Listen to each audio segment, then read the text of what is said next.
Today we have an extraordinary opportunity to listen and talk with three of the men who are going to, in the words of Chris Lutz, tell us lies about the river. I imagine tales about the river have been spun from the moment humans first clapped eyes on it.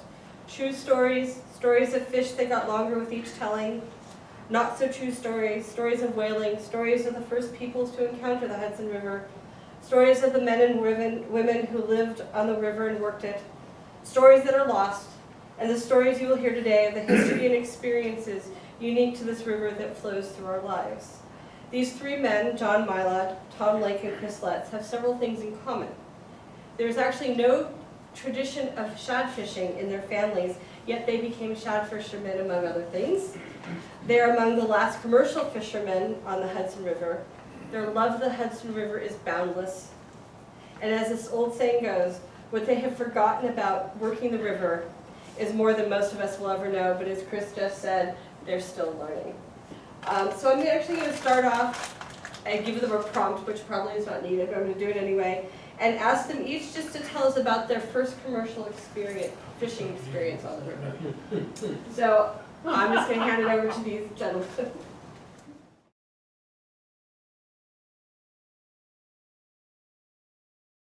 Anyway, my name is Tom Lake, and I began, it's true, I had sport fishing background, but nothing commercial fishing. And then I fell under the spell of John Mylod in 1979. He was out shad fishing, and I would go out with John as what we called a buoy boy, doing all the work except picking fish.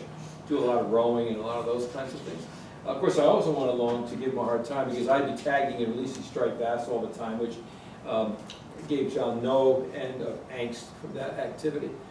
So 1979, and then by the next 4 or 5 years or so, it dawned on me that why can't I do this? And so I went and got a boat. I met Henry Gordine in 1984. Chris will tell you about Henry, who was a great mentor for both of us. And Henry Gordine came and spent a day at our house and showed my son Christopher and I, as a teenager, how to create a net, how to hang a net, and just all the intricacies that go along with commercial fishing. A lot of the things for commercial fishing you learn on the job when you're out there. You can talk about it, but until you do it, it's not the same thing. So for the next 19 years, my son Christopher and I would go out and fish for American shad. We caught, I have a list up here of the 11 species we caught in our net, sturgeon and striped bass and all the rest of them, but we were really looking for American shad. And then the 2003-2004 season, that was the last time they were able to do it for a lot of reasons. One reason, in our case, the striped bass were becoming most numerous in the Hudson to a point where it was wrecking your net. You couldn't mend them fast enough. They were wrecking your hands trying to get them out of the net. And it was a lost cause. You weren't getting enough shad to offset the pain and anguish of dealing with all these striped bass you're catching. So that's my story of how I came to be a commercial fisherman, and we had a good 18, 19 years of good fishing. So I have no regrets on that. It's done. We can't do it anymore. But I feel like my son Christopher and I had a really good run. And here's the spell I ran under right here. Yes, the spell. Well, I remember one time this young man, Tom Lake, came. He wanted to go out fishing with me, and he wanted to do whatever. And so I cast a spell, and sure enough, he would help me out a lot at night. One time, I recall that he was rowing for me, and shad fishing, for the most part, up and down the river is a small boat fishery. It didn't use a lot of electronic fish finding or a lot of gear other than homemade boats, homemade everything, just for that matter, homemade nets. And typically what would happen, obviously over time, before there was an outboard motor, people rowed everywhere. And so what you would do these days, you'd go out in the upriver. We were drift net fishermen. There's different sections of the river were different kinds of fishermen. In the lower, more shallow areas of the river, there were stake nets and anchor nets, which are fixed nets. And you had to deal with it differently. Chris knows all about that.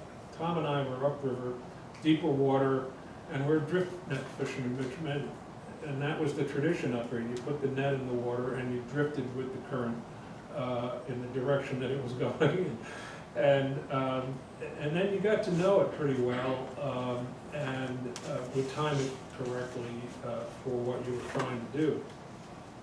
Typically, you didn't fish the entire tide. You only fished maybe the last hour and a half, 2 hours of the tide, when the river was moving a little slower, the net was fishing better, and typically also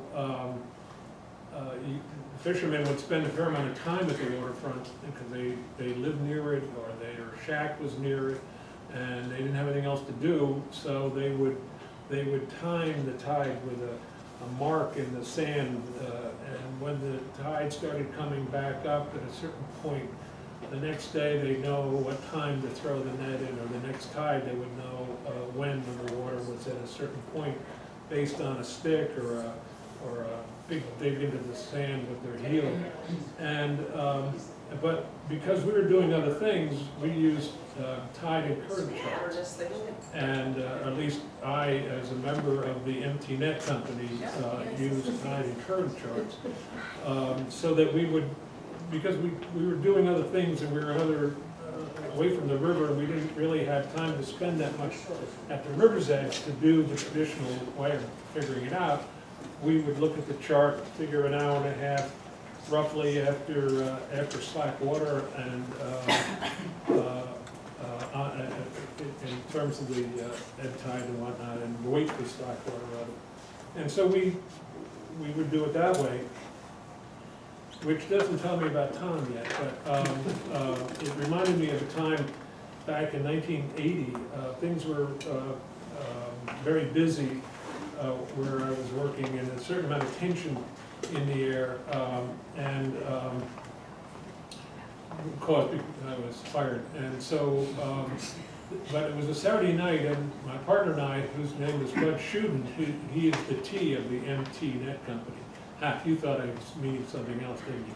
Well, anyway, Bud Shuden and I and our old friend Gus Zahn, who taught us how to do this fishing, we went out one night and we put 3-shot net out, and it was a Saturday night, and so we're on the ebb, and we're going to fish the last hour and a half of the ebb, and we put the net in, and then we went to a nearby restaurant called the Pirate Canoe Club. It was up on a hill, and we looked out at the river, and the old Gussie Zahn said, what tide are you fishing? I said, the last hour and a half of the ebb.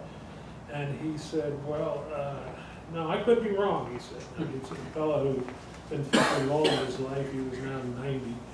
And he said, I could be wrong, but looks like your net's going upriver, because we had lights on the end of the net, which required a white line at the end of each end of the net. And he said, I could be wrong. So we look out at the river, and sure enough, he's absolutely right, and the net is going back upriver, which is bad for us, because the Mid-Hudson Bridge is there, and I looked at Buddy, he looked at me, and we get Gussie, come on, we raced down, got in our boat, went back across the river, and started to take the net out of the river. And just as we got the last bit of the net out, we sailed by the abutment of the Mid-Hudson Bridge. Turns out I actually had the tide right. The last hour and a half, I was absolutely right on the money. But I was looking at the Chesapeake Bay page. So anyway, we would look at these tide charts, and then Tom, he would be so helpful and come out with me at night. We would fish at night sometimes, which was really neat. Be out there at night and the stars and everything. And Tom as he said, he loved to tag striped bass. And the last thing I wanted was striped bass in the boat, because we weren't allowed to take them, and they were annoying because they would get caught very significantly versus shad, which you could pop right through the net for the most part. And Tom would row for me. And we get all said and done, I'd get the net out, I'd put 3 shot in net, this would be 1,000 or so feet of net out, and we get all said and done, and I look up and I realized that we were parallel with the shore. We were not in the river at all, but Tom had those damn striped bass back. That wasn't the first time I'd gone out though. The reason I got involved with this is that my partner and I, buddy, Shad partner, were also involved with rowing. We were members of a Mid-Hudson Rowing Association, and we staged a lot of regattas in the river for high school kids. College rowing became very popular on the Hudson starting in 1895. And, but high school started in the Poughkeepsie area in 1949, 1950, after the colleges moved away. And so we ran a number of these regattas, but we were always interested in shad fishing, and we were always interested in actually doing it. No one else had come along to either of us who was interested in doing that. So that's when we started in around 1973, which I think was our first year out. We met each other in 1972, and in 1973 went out. I actually started working on the river, so to speak, or being at the river a lot in high school rowing. I rowed in Poughkeepsie High School in the mid-1950s. And so that's how I got to the river, although my family had connections to the river through other interests, and my uncle had a boat, although I never saw that. It was long gone by the time I came along. And he was a good friend of Moses Collier, one of the authors of Sloops of the Hudson, the iconic book about sloops that led to eventually the building of the Clearwater. So it was a real interest overall in terms of my family, in terms of the Hudson River, and finally to be able to actually start doing some things on the river that we wanted to do, like shad fishing. Having rowed on the Hudson was actually very important in terms of some background in terms of the river. And one thing you do find out is the river doesn't really stop for you. When you screw up, it's too late. You can't just, wait a minute, hold on. You know, it's constantly pulling, and so that's how it started. Yes, I know, and I was twice as long. I did that on purpose.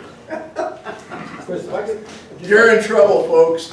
one thing, John's story about the another time when we went, put the net in the water at night. And by the way, on the river at night, if you have never done it, it's a real treat, especially in the spring. We'd be out and hear loons, returning loons heading up way north. They'd be out there issuing their wails, communicating back and forth to make sure, because there's these guys between us with this net, and they'd get nervous. Yeah. Anyway, one night we went, put the net in, went to Pirate Canoe Club, and we got engrossed in a Stanley Cup playoff game, and we're Boston Bruins fans, right? So we're watching the Boston Bruins, and we got so engrossed that finally John looked out and said, you know, our lanterns are coming back up the river. Once again, we'd blown it. We jumped the boat, went out, and that night we hit the Blue Point buoy. We didn't just sail back as we got by, we actually hit the Blue Point buoy. The Bruins won us, so it kind of made up for that. Yeah. The other, one more point quickly is that John talked about when I was rowing, the net ended up, instead of across the current like this, what we've learned about migratory fish is that they don't go straight up the river. Migratory fish zigzag. So when we actually, it became apparent the last dozen years that I fished that it didn't matter how you put the net out there. If there were fish there, they were going to find your net, whether it was like this or across the current or any other way. Plus, you put a net across the current, it's not going to stay that way. Because the current's different in areas of the river, so it'll end up like a snake anyway. So. But the Boston Bruins wanted that was important. So you lost a couple shot of your net, I think. Well, as John mentioned, different parts of the river you do different things. And I fished in Jersey, and I fished out of Nyack, and I fished out of Ossining, and I fished out of Stony Point, and those people always put their nets in transversely to the main flow of the river. They wouldn't know what you were talking about. Yeah. Well,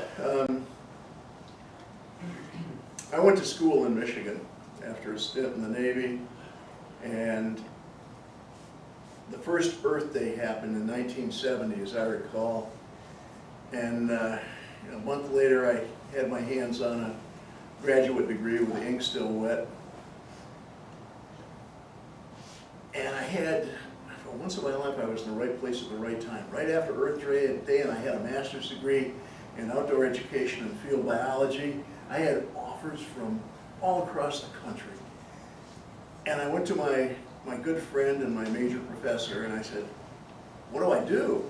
He said, well, Chris, the need is where the people are. And so I passed up an opportunity to do beaver research in the Thousand Islands and teach half-time. I passed up a chance to manage a Girl Scout ranch in Ohio. No, excuse me, that was an Audubon. That was an Audubon ranch in Ohio. And I passed up a chance to work with Girl Scouts in New York City. And I ended up in Tenafly, New Jersey, which is only a couple of miles from the New York line, as the director and naturalist of the Tenafly Nature Center. And I was filled with disgust for what I could see of the Hudson River. I was from Michigan. The only running water I knew was trout water. And if you were thirsty, you took a drink. And if you were hungry, you caught a trout. And I came out here, and here was this river with no sewage treatment plants. Here was this river that, because it's the river that runs both ways, would bring you Peekskill sewage on one tide and Manhattan sewage on the next one. Bob Boyle's iconic book about the Hudson River. There's one passage in it about a visiting Frenchman who's taking the Circle Line around Manhattan Island, and he looks into the water and says, my God, I think people in New York only make love and eat oranges. And that's the way it seemed. That's the way it seemed back in those days. But as my friend Bob Gabrielson, Captain Bob, pointed out, he said, we don't like it, but fish like it. Shit is good food. And it didn't seem to make any difference how dirty the river was. The organic stuff didn't really seem to bother the shad, the striped bass, the sturgeon. And there's arguments about that. But it was the chemicals that really caused the trouble that we're still in. Well, anyway, I hated the Hudson River, and I went about my duties as a naturalist and a teacher. And one of the fellows that came to a hike one afternoon was had been born in Edgewater, New Jersey, which is down by the George Washington Bridge. And Marvin Kirkland listened to me say, I don't like the Hudson River, it's dirty, it's filthy, I got no use for it. And the next weekend, he was in my driveway with a borrowed boat and motor. And he said, come on, we're going out on the river. And we did. We launched at Fort Lee, and we went up under the George Washington Bridge, and there were 4 men in a 22-foot boat, and they were hauling the net. And I could see the silver coming in over the stern. And the silver that they kept in the boat was shad, big, beautiful 6- and 8-pound fish. And the silver that they threw over the side were striped bass, which were illegal to keep in New Jersey. I was shaken to the bottom of my shoes. I just couldn't believe my eyes. And Marvin told me what the next tide was. And I was back that night wearing boots and Levi's with a 6-pack of Rheingold in each hand. They were glad to see me. And so they took me out of the boat and they trained me, and for the rest of the 3 years that I was at the Tenafly Nature Center, nobody saw much of me during April and May. I made every tide, whether it was 2 in the morning or 2 in the afternoon. And then I left the Nature Center and went back to Michigan to do a whole bunch of different things. But every April, the first week in April, I would drive back to Edgewater, and in the middle of May, after we'd taken the poles and the boats out, I'd drive back to Michigan.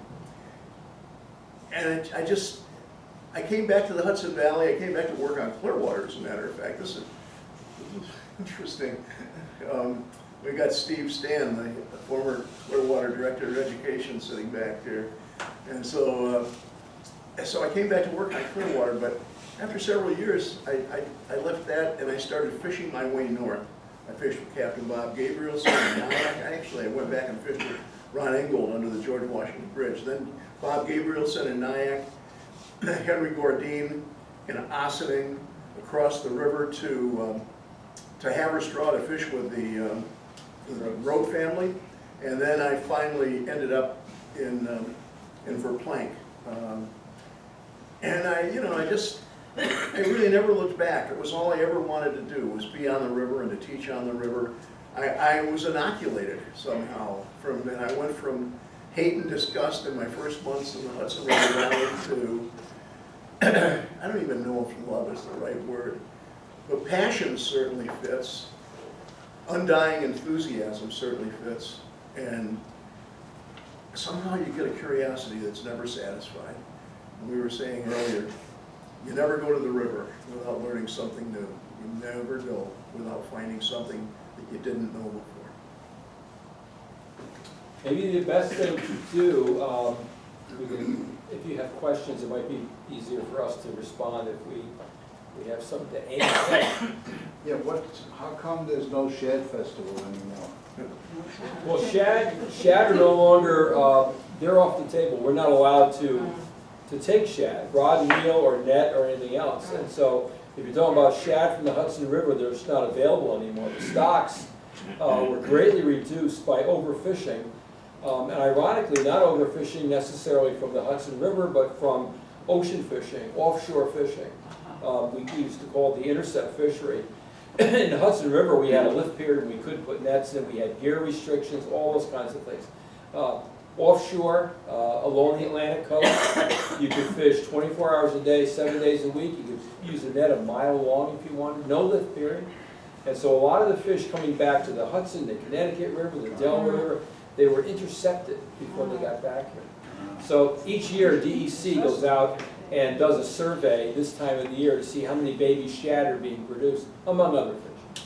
And it was discovered that each year there were fewer and fewer and fewer, and the only way to stop that decline would be to prohibit shad fishing. So this organization called the Atlantic States Marine Fisheries Commission was created because the states on the coast could never get together and agree to measures to be taken to stop this. They all wanted their own little fiefdom. They all wanted to be able to fish wherever they wanted it.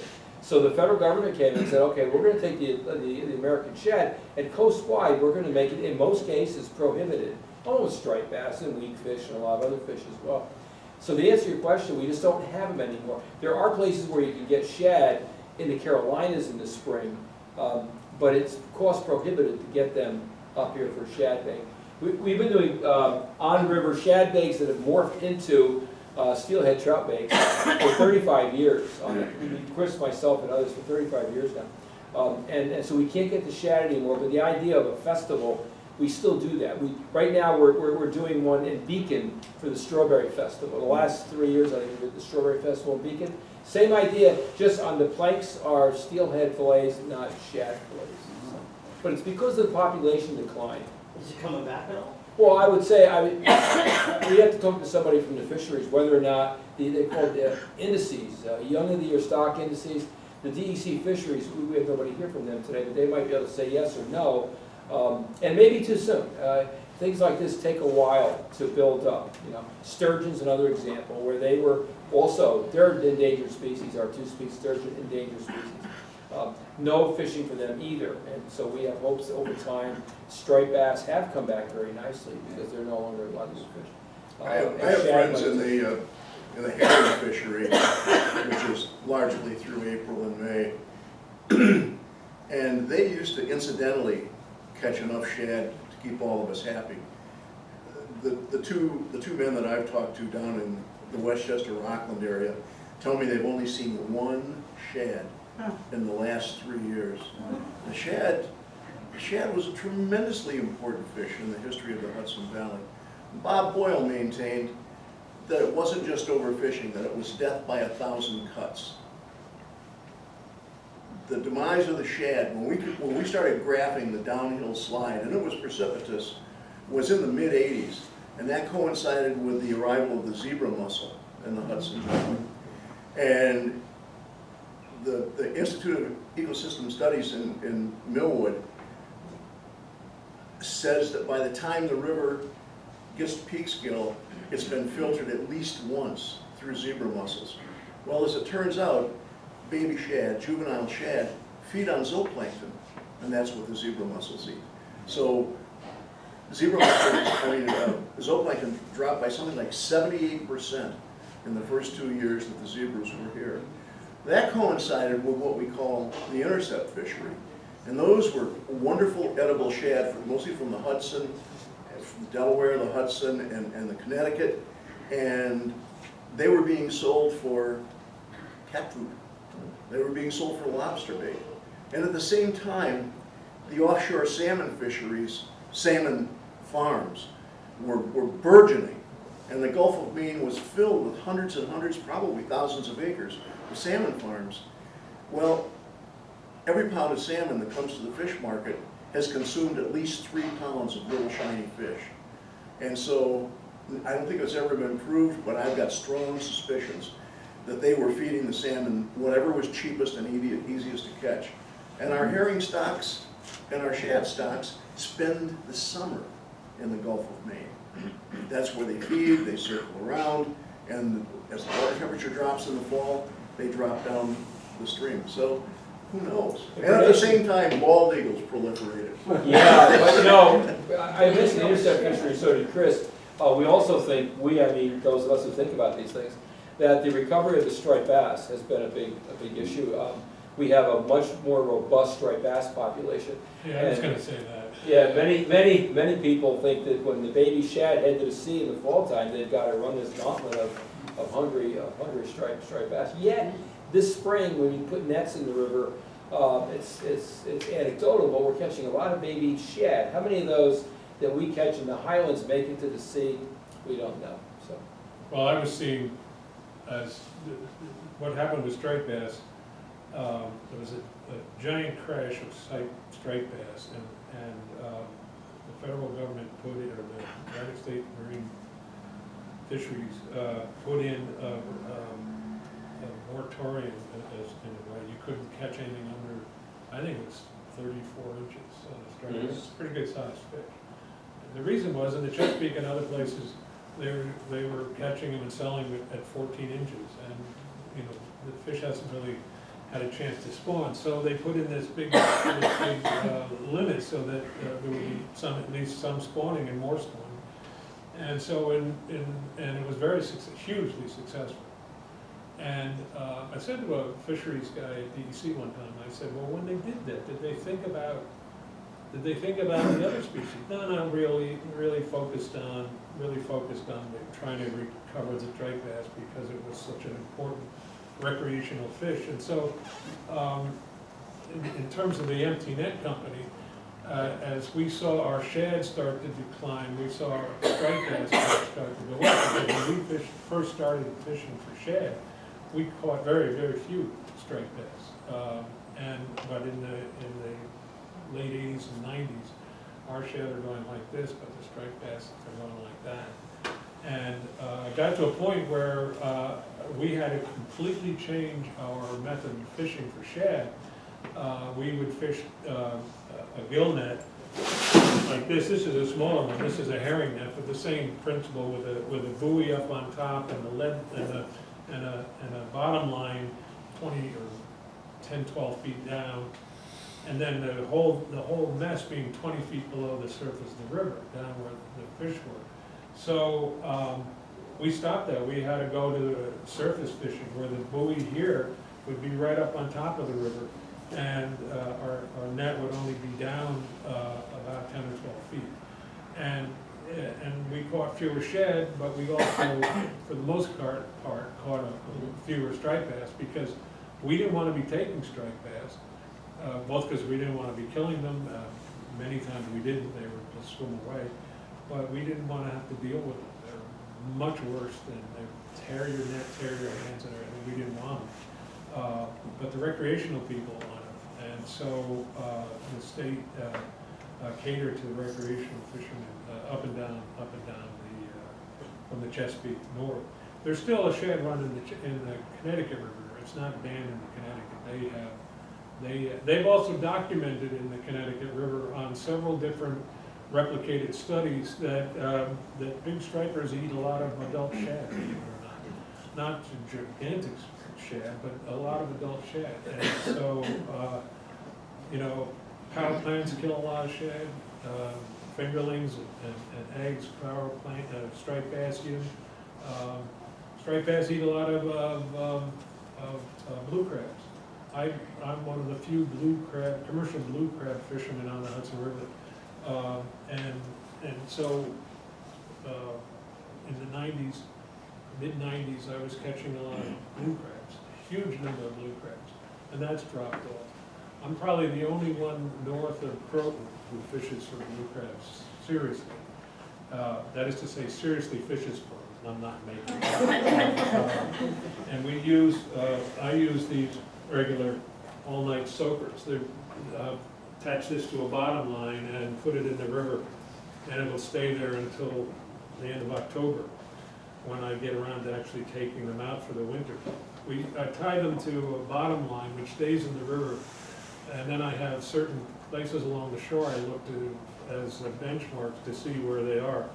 Otherwise, people will steal them. So we can't have any. It'd be a lot easier if we had a buoy up on top of the river. But Use the drag hook to find the bottom. yeah, but people take it, so you don't do that.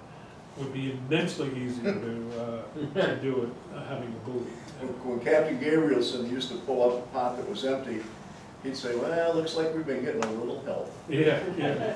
So anyway, you put a fish or bait into that box in the middle, it's called the bait box, and then this is hooked over the top, and you throw this in the river and let it sit there for whatever any length of time you want, and there's four doors into here that they can climb in and have their way with the bait, and then typically a blue crab will swim up, and they swim up into this top chamber up here, and they don't seem to know how to swim back down. I'm sure some of them do, but they're up in that top chamber, and you pick it up and you shake it into the box. And This design is over 100 years old, and no one's ever found an improvement on it. there it is. Interestingly, the bottom chamber where they feed is called the kitchen.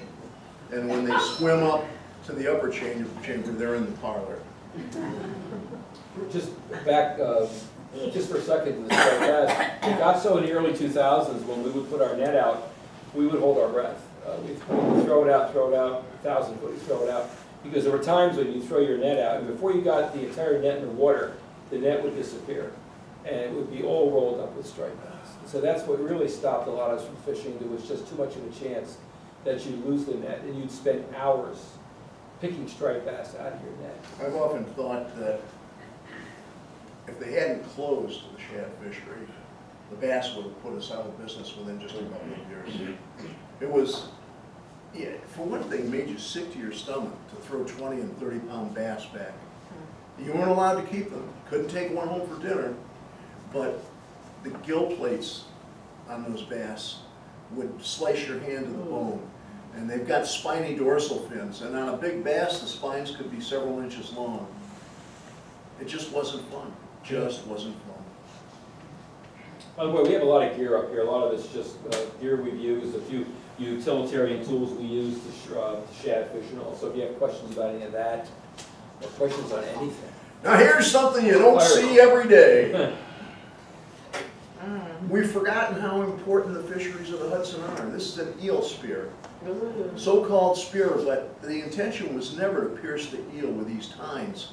And if you can see, this is blacksmith made, and that blacksmith took a chisel when the iron was malleable and made rows of sharp little gouges in the tines. And I got my finger stuck in one a couple of weeks ago trying to take this net out of it, and it hurt. And I cut my finger. This was a wintertime fishery, and they used it in Long Island Sound, and they used it in the Hudson. Whenever it froze over, whenever they had safe ice, they would go out and they would cut maybe a hole the size of this trap in the ice. And then they would walk around the hole. First they would probe like this. Eels spend the winter down in the mud, down in the bottom sediments. And they could tell if one got caught trapped between these tines. And so they would work this area, and then they would start working out. And I've seen eel spears that had 12 and even 16-foot handles on them. So they might end up over there working on Andy's feet. And the guy that gave me this was my principal mentor on the Hudson River, a man named Henry Gordine. He was a wonderful man. And you know, all these mentors we're talking about, they were almost beyond belief in their generosity, the time they would spend with us, the tips they would give us, the skills that they taught us. Henry said, you might as well have this. He said, I was never no damn good at it. He said, I could eel it and eel it and eel it all day. And he said, I never got an eel. He said, if I handed it to somebody else, they'd come up with an eel. So that is an eel spear. And I've been told that there's no such thing as a garage sale on Long Island where there's not a couple of eel spears. And I haven't seen any in the valley, and I don't think they use them below the Hudson Highlands. Have you ever seen one? Not up here, no. Okay. Too deep. The eels, people turn up their noses at them, but eels are one of the most expensive and popular fish in the world. Forget white America. You go to any other part of the world and the eel is almost a holy fish.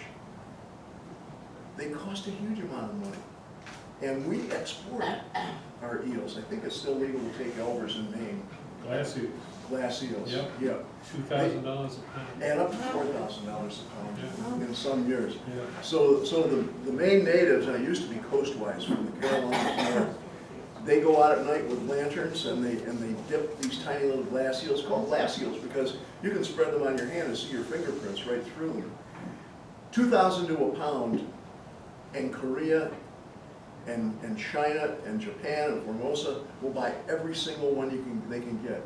They put them in big plastic bags, fill the bags halfway up with water, shoot a bunch of oxygen in it, put it on a cargo plane, and it goes to an eel farm. And then I think they're still processed in Japan when they get to be about this big. And then they're put on another plane and sent back to us, and you can buy them on Central Avenue in Hartsdale for about $30 a pound. They used to fish eels on the Delaware when in the days And where I was they still in do. Delaware. They still do. Probably the best eel fisheries that are extant on the coast are the South Carolina and North Carolina eel fisheries, where they still trap tons and tons and tons. There's a restricted eel fishery up on the Delaware. I think there's just One guy. one guy.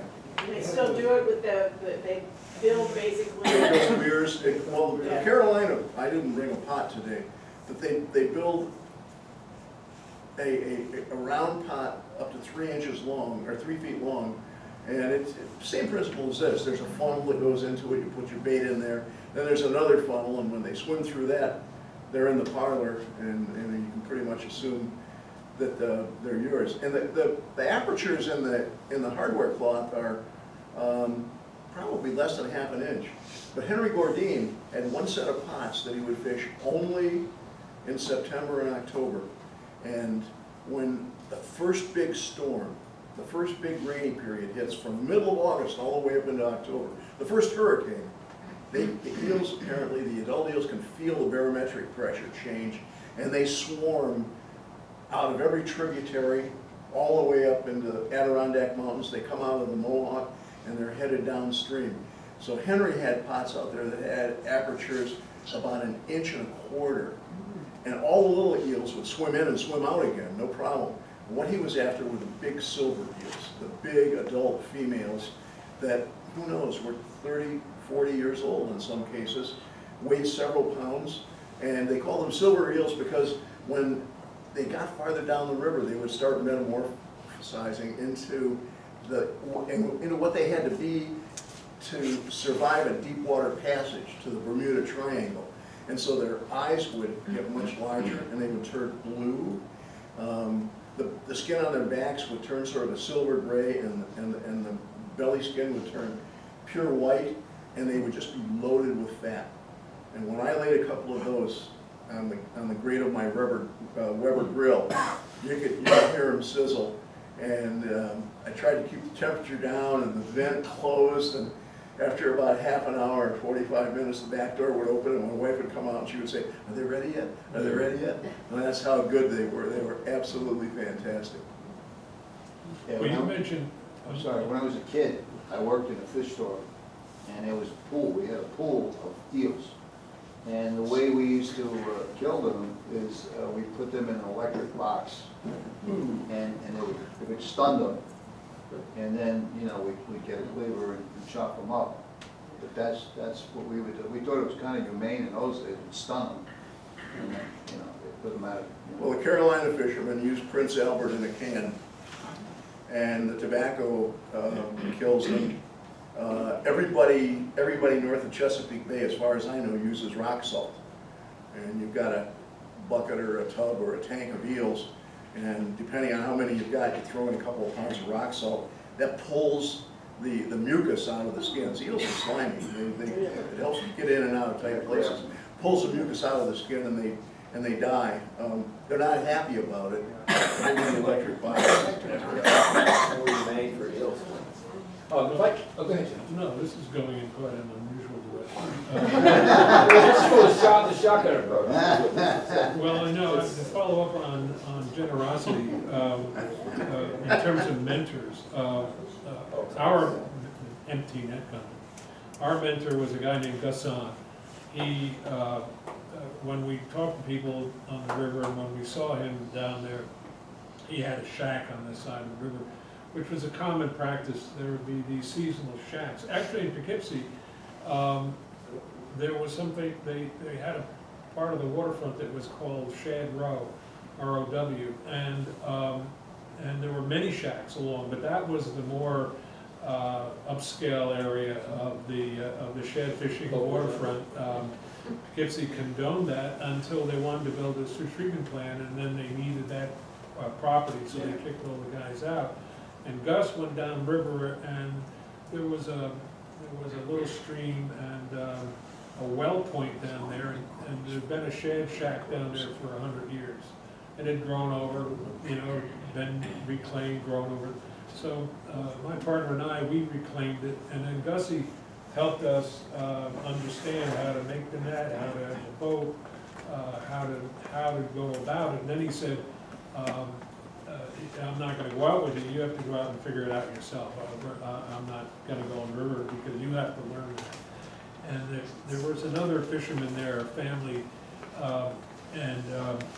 and they said to him, Gussie, why do you want to tell them? They're only going to be competitors. They're only going to be taking our fish. What do you want to be telling them this stuff for? He said, well, because the chipmunks want to learn, and I got something to tell them, and I might as well pass it on. What do I care? You know, and in terms of competition or anything. So he was extremely helpful, and then we sort of adopted him.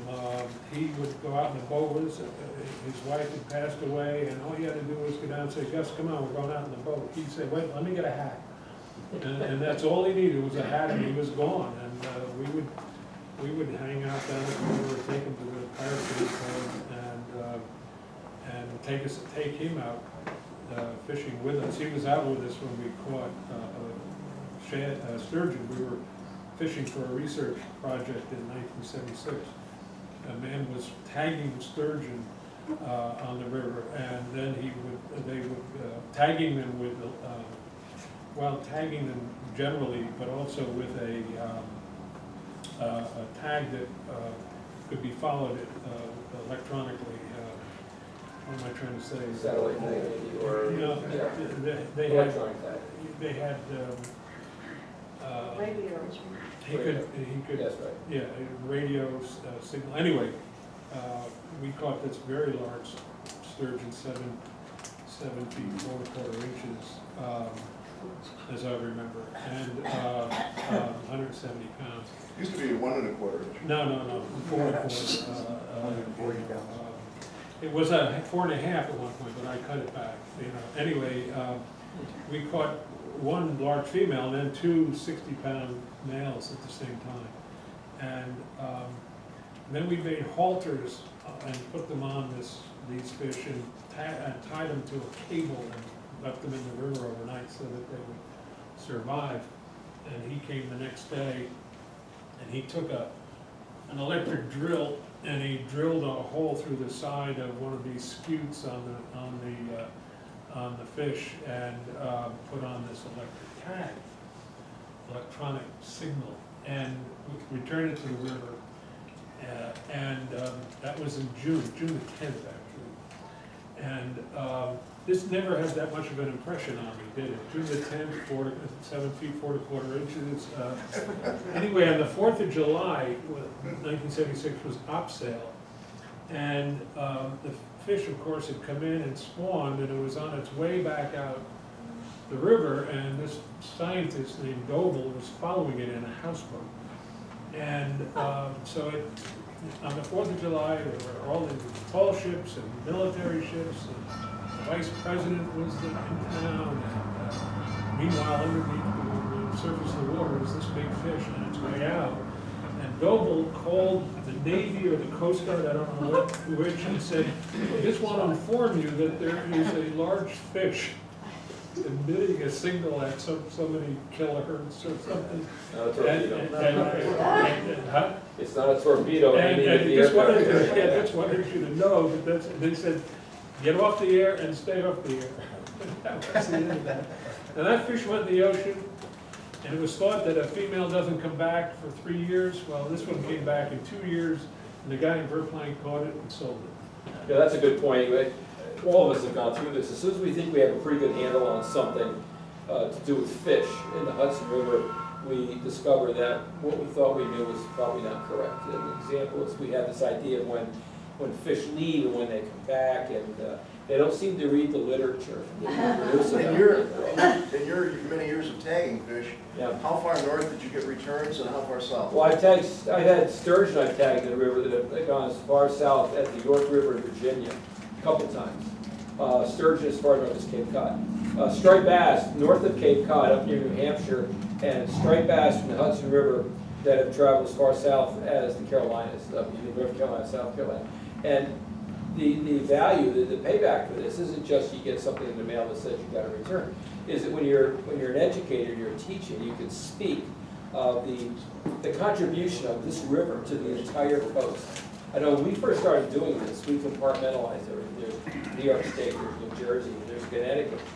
The more we've done this, the more we realize is the entire coast is connected, and a fishery in the Hudson that's suffering can affect the rest of the coast as well.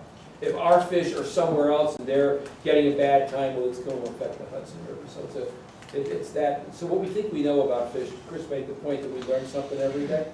What I'd like to do just really quickly is broaden the context of what we're talking about, and in a way speak for those who can't speak for themselves. We talk about today is about 20th century commercial fishing, a little bit of 21st. I've been an archaeologist for 25 years, and I've had the pleasure and the opportunity to do digs on the Hudson River, archaeological digs, and record a lot of the things we found. And one of the things I've discovered is that fishing was a really big pastime, mostly for their own consumption, but you can argue that commercial fishing goes far back before historic time, before colonial times. Native people who would fish in the Hudson River here around that creek, they would catch more fish than they could ever eat, and it's perishable. So it's quite likely, some of the evidence suggests that they would then take a lot of the fish and crabs and other shellfish and other aquatic animals, go inland where those people did not have the opportunity, and they would swap it for something that they had, maybe beaver pelts or something like that. I've got up here that you can come up later and take a peek at. How do we know that they were fishing in the Hudson River? A lot, like the things we were using, a lot of the equipment native people used, and by the way, this was the Mohican homeland right here. These were the Mohican Indians. Don't believe James Fenimore Cooper's last of the Mohicans. Mohicans are still around today. They're just not here. They were asked to leave, and they're now living in Wisconsin, a place where nobody would live except they made the Indians live there. Another story. What we find along the Hudson River, and they're not rare, are things called net sinkers. It's sedimentary rocks. You could make one in a couple of minutes. If we were, say, a small group of maybe a clan of fishermen, we'd go down to the river, we would weave a net out of natural fibers like dog bane and flea bane. We'd find some boards or some other floatable product. We'd put that on top. And on the bottom of the net, we would fasten these little net sinkers to hold the net down. And we may have a seine hundreds of feet long. We'd haul it and we'd catch shad, striped bass, whatever happens to be here. When we were done fishing, we would take these, nobody carries rocks in their pocket, so we cut these off and leave them. These are not rare finds along beaches, along the Hudson River that have not been improved. Natural beaches, it's not terribly hard to find these. So the rocks will be left there, and over the millennia, thousands of these things are out there. All the rest of that's organic, and it's all gone, the gourds, the net, and everything else. But these are very highly suggestive of what the activities that were going on. What we also found were a lot of, and I got, John mentioned these scutes. These are actually the scales of a sturgeon. Sturgeon are a cartilaginous fish. They don't have any true bones. And these are some of the rows of scales they have on them. Twice in the Hudson River, sites I've excavated, one was in Bowden Park down in Poughkeepsie, we found smoking huts. The huts are gone, but where the corners of the smoking hut were in the ground, there were stains left there. Where the hut at one time was there. Everything's all dissolved away, but the stains were still there. And inside the hut, we find these scutes. They were catching these big sturgeon, probably in the springtime, and they were smoking them. By smoking them, it preserved them a little bit. They had no other means of preserving food, but smoking would do that. Smoking would do that. So I've got some of these up here, and the final thing to show you for those folks is this here. This is a Vitalis blade from about 8400 to about 8750. Those are sites we've been able to radiocarbon date. In this area of Ulster and Greene and Columbia County, those sites in particular had an industry called the Vitalis industry where they would make these huge big blades, knives, stone knives. We'd always find them in association with these scutes. If you are catching shad today, we could use a nice filleting knife, a Green River Skinner. Native people had nice little stone knives as well. But if you've got a fish that's 5 and 6 feet long and weighs hundreds of pounds, you've got to clean that like it's a black bear. You've got to hang it by its tail, and you've got to get serious in butchering it. So for about 400 years or so, the people in this area of the Hudson Valley made these beautiful blades. This came from a site that dated 8700, I think it was, up in Greene County. So I'm mentioning this only because we think a lot about the traditional fishery that we were involved in the Hudson River, but broadening the context, too often we forget that there was more than 40 generations of people, actually more than 400 generations of people, in the Hudson Valley before the Europeans showed up. And we know they were actively involved with the river and the fish and the wildlife. So if you want to pump later, you can check this stuff out. What about that metaphor for danger and survival on the river that you used to use? Tom and I ended up using it too. What's that? Smithers. Oh, yeah. Oh, the big river? Yeah. I have a question. What about it? Well, Okay. it's a wonderful metaphor, and I just thought you might want to say something about it. Was there, yes. What about the toxic PCBs and things in the river? Okay, John. Are they still, is it still there? I mean, how many times can we eat fish? We need somebody here from the health department for that question. It's a very complex You can't answer. eat any shad out of Hudson anymore, so You you can't. don't have to worry. Yeah. For any other fish? I mean, there are people who fish and don't understand. Actually, PCB in striped bass has dropped significantly over the last 20 years since they stopped directly discharging into the river to eat, and I've forgotten what year that is exactly, but it was around 1977, something forgotten exactly, but it's been a while. Boyle's article was in the Times in 76. 75. Yeah. Well, But then they found another place where they were doing it surreptitiously. well, they over time, the GE saturated the ground so much in Hudson Falls and Fort Edward that when it rained, PCBs in the groundwater would migrate into the river. Some years ago, oh gosh, I don't know, time passes by, but I went with the state's pathologist, wildlife pathologist, at the time, Ward Stone, and I went up to the Fort Edward plant where there was they had, or was it Hudson Falls? They had dried out the river in that section by closing it off and sending the water around through the west shore. They put a coffer dam in it. They were going to do some work, and PCBs could be seen. I mean, the sheen was coming up out of the rocks at this site that they had you know, polluted so badly. They're still doing it. There's a water treatment plant on site. They pump the water out of the ground constantly and constantly run it through a water treatment plant to take the PCBs away, and they'll be doing that forever, I suppose, until they don't detect it anymore. And then there's the dredging issues that's happened. They've removed tremendous amounts of sediment, PCB contaminated sediment, and sent the contaminated sediment to another state. So there's less coming down in the river, but it's still coming. And there's some that's already in the river but the state health department has various advisories on what you should or shouldn't eat. And you say, well, how can you eat blue crabs out of the river? How can you be doing that? Well, the state recommends that you don't eat a heck of a lot of them each week. And secondly, that you don't eat the hepatopancreas in the blue crab, which is where a lot of the toxins are. Crab mustard. And lots of people don't eat that anyway. And the people that I start to understand that, or they don't care, either one or the other. And I give them the advisories and whatnot, but they seem to know what they're doing. Yeah, Chris and I did blue crab It's just programs one thing, for- but the thing is, what you eat in blue crab is muscle meat. And the contaminants tend not to be in the muscle, it tends to be in the fat. And so you're fairly safe in terms of the muscle meat. As safe as you can be eating anything, anywhere, any day. The more you hear, the more you don't want to almost get up in the morning in terms of what you can or can't eat.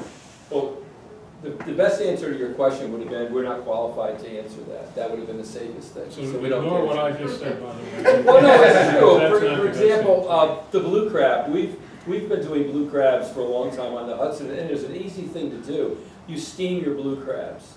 You know, traditionally people put them in a pot of boiling water. Right under the carapace is this stuff that looks like Goulden's mustard. That's the hepatopancreas, liver, pancreas. That bioaccumulates the nasties, mostly heavy metals as opposed to PCBs. If you steam a blue crab, after it's cooked, you take the carapace off and you wash that away. If you put it into boiling water, that breaks up and it gets into the muscle meat. As far as the fish are concerned, the health department recognizes that because people are eating fish. You go down the Hudson River, this time of the year particularly, you'll find people catching fish and bringing them home. If you know how to fillet a fish, one thing the health department will tell you, and commercial fishermen, we are masters, artists with our filleting knives. You fillet them. You take that fillet and you skin the fillet. And what you're left with is a nice fillet of just the fish. All those other parts, including, you cut the lateral line out, it sounds like brain surgery, but it's really not. All those parts that you're throwing away are places where nasty things like PCBs bioaccumulate. So if you were to do that to a striped bass, you could eat striped bass. Nobody's going to tell you you could eat striped bass. The health department told us years ago that they'll never use the word safe, ever. Ed Warren, who was the head of the health department at the time, he said that we may think it to ourselves, but we're never going to say it. I mean, we remember the tobacco companies, what happened with them. All you need is somebody to get sick and their family says, well, because I ate Hudson River fish, because you said it was safe. So there's a lot of things going on here. But steaming shellfish and filleting your fish are two things, because we're all going to eat this stuff. If you're, it's a rule of thumb that pertains to lobster. If you don't have a basket for your pot, just invert a plate. Anything to keep the crabs or the lobster out of the water, above the water. I cooked 24 big blue claws yesterday, and I have a raised basket that keeps them about an inch above the bottom. And I took that pot out to wash it this morning, and it's nasty. It's green. And that's all the stuff that you're going to be eating if you boil your crabs or you boil your lobster.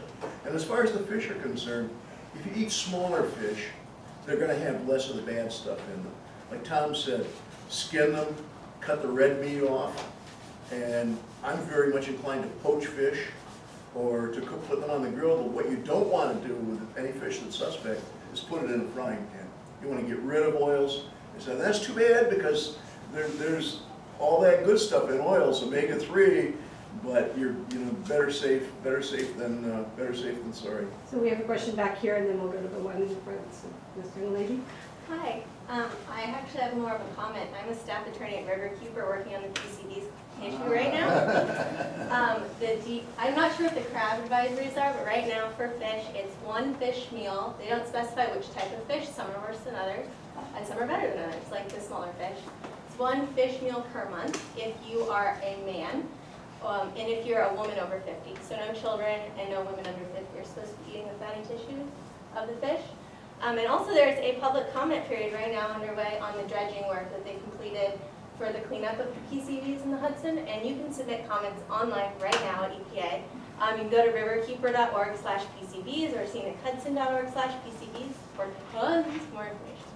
Okay, so if you said it doesn't specify what fish. That is an important part of it. The Department of Health does specify Yes. what fish. For the 5-year review period, their goal for this arbitrary goal for protection of human health and the environment is one fish meal per month, and they're trying to get it down so that you can have one fish meal per week. That's going to take 77 years. And this is talking about, like you said, it's really important which type of fish. This is for their frankenfish, of the most desirable types of fish that people would catch. And that varies. If we get people of recent European descent, they look at fish like carp and goldfish as beautiful.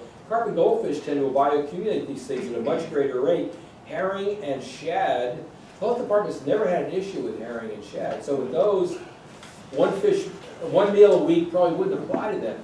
A fish like a big old common carp, you shouldn't ever eat them. The average is a meal a week. But if you took individual fish, I think it would be far, far different than that. It definitely depends on the type of fish, and they're seeing a lot in the city with people who have collected the really tiny fish and they grind the whole fish up into fish paste. That's a really problematic. But being an informed consumer is so, like everything else. It's knowing this stuff. And then we have the gentleman who's got the ship on his back. Got a question?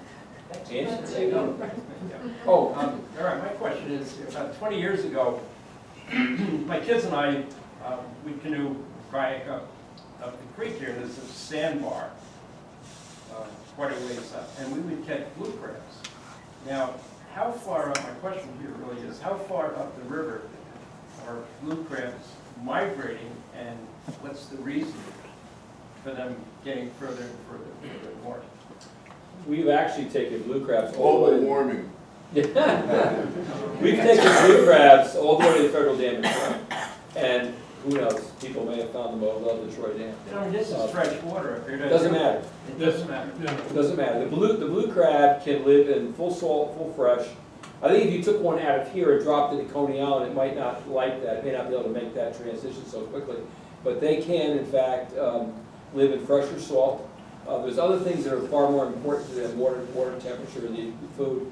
But we don't regularly see blue crabs up here, for example, in Far River, but they are found. Steve's got Well, some up there. one of the reasons you don't regularly see them could be that there aren't very many people actually doing it, so we don't. I bought some crab pots from a fellow just south of Catskill one time. He had passed away, and his wife was selling off he had shad nets and all that, and his wife was selling stuff. And so some of us went up there because the theory was that, they needed the money. So we went up and bought stuff from, and so he was fishing crab pots south of Catskill, and he must have got enough to work, to bother with it. I'm probably the furthest north commercial person who does it seriously, and it depends. Some years are better than other years. It's like farming, blue crabs actually mate, whereas the shad and the stripers come up and they spread their eggs out, and then the male comes up and sperm. But blue crabs actually mate, and when the mating generally happens in brackish water, sort of a little bit of salt, a little bit of fresh water. Once they've mated, the female goes down into higher salt content water, and the males go up into freshwater. So what you were seeing, with no doubt a male. We do see some females, but 99% of my catch are males. And you'll see immature females, I say regular basis, but the others, the females are generally sow. And then when they get ready to spawn, they will go out into the near bite and really, when it's really soft, go to New Jersey, places like The that. blue crab has a very short lifespan, you know, two years old generally. You rarely see a 3-year-old, so they've got it. And the ones I mentioned, we see them all the way to Troy. Generally, those are the young of the year blue crabs. I don't think we ever. Well, yeah, they're small. Striped bass actually Yep. eat a lot of blue crabs. The pancreas and all of them, yes. There's no screening of it. They No. just, boom, it's gone. So, you know, you mentioned the skewed, it's interesting. And something else you said about science. DEC, your tax money has been well spent over time. DEC has been studying shad and other fish in the river, partly because they're required to, I suppose, but also because of the great interest. It looks like a whale, doesn't it? Hudson River, in the Hudson River, the estuary program that started in the late 1990s, and is that right? Yeah, no, earlier than that. Anyway, they've been doing a lot of science, and on an annual basis, a person would come out from the DEC, would come out in the boats with us to see what we're catching, not so much to check up on you as more or less to take data, measure the fish, take scales from the fish, and listen to our stories. That was generally when somebody new or a seasonal person came along, they'd send them out with us and stick them with the Hudson River fishermen. Anyway, I was talking to one of them, a young woman one time, and she was asking me a lot about sturgeon. And we had to go ashore at one point, and I stepped off the boat, looked down, and picked up a skewed and said, "Here, you want this? This is off the sturgeon." You know, so the kinds of things Tom is talking about, you just look down, you know what it is, and hand it to her. She now has it on her mantelpiece or something. These, by the way, our sturgeon I mentioned before, they're endangered species right now. The Atlantic sturgeon are short-nosed. So I am probably in violation of at least federal laws, if not state laws, by even having these. They're teaching tools. When I do programs with students, there's nothing like having this to talk about. Plus, these are 1,300 years old, far before they became endangered species. But you're not allowed to even, it's almost like having bald eagle feathers in your pocket. You're not allowed to. Now here's something you don't see every day. I come from brackish water country, downriver, the Haverstraw Bay and the Tappan Zee are my stomping grounds. And my very special dear friend and mentor, Henry Gordine, built this for me. And I looked at it and I appreciated it, and I said, "Well, Harry, what about duct tape? Is that traditional?" "No," he said, we used to split a bicycle inner tube and lash that on, and duct tape's just an awful lot easier. This is called the washboard, and as was mentioned, the blue crabs prefer a little bit of salinity in the water when they mate, and they will go into the weeds because anything and everything will eat a soft-shell crab. So sometimes the male is carrying the female and waiting for her to shed so that they can mate, and sometimes the female has shed or the male has shed, and then they're in there looking for security. And it was always fun when we got close to the full moon to wade out in the shallows, out into the water cell with the grass beds, and just kind of skid this along the bottom. And sooner or later, you were going to pick it up and there was going to be a blue crab. It's a hard way to get a soft-shell crab dinner. It was a lot of fun, and you really never know just exactly what's coming up. Have you ever seen one of these up in your neck of the woods? Yeah. So Too this deep. is, Too deep. yep, and no salt. The female blue crab only spawns on her, she can only spawn on her last molt. As you know, they molt every so often and get bigger back out of their shells, and you sometimes see them on the shore, and people say, oh my God, he's gone. No, it's just the molt left behind. But on the last molt is the time that they can mate, and we don't see a lot of them now. I've seen what they call doublers, where the male Doublers, right. will carry the female, and it's rather sweet in its way. Except when they're picked up in a crab pot like this, and the male will leave her as fast as possible. I suppose there's a special warm place in hell for me, but in the years when I was doing seining programs every day for 6 weeks, we would often get doublers, and that's the male carrying the female in his walking legs and waiting for her to give off the pheromone that say she's ready to spawn. And like John says, they will leave in a hurry if they get the chance. But if I caught them, I would put them in a bucket, and I've got big laundry tubs in my garage, and I would put the females in one tub and the males in another. You had to keep an eye on them because anything will eat a soft-shell blue crab, even other crabs, maybe even particularly other crabs. So I had to check these, and if you don't take that softie out within just a few minutes of the time she sheds, she becomes a buck ram or a paper shell crab. And they still can't pinch and they still can't swim, but the next day they can pinch and they can swim. It still takes maybe days and even a week or so, depending on the amount of calcium in the water, for them to get a really hard shell. So the crabs didn't like it, and I don't know what the angels think about it, but my wife always appreciated a soft shell crab sandwich. The male will actually carry the female until her shell begins to harden.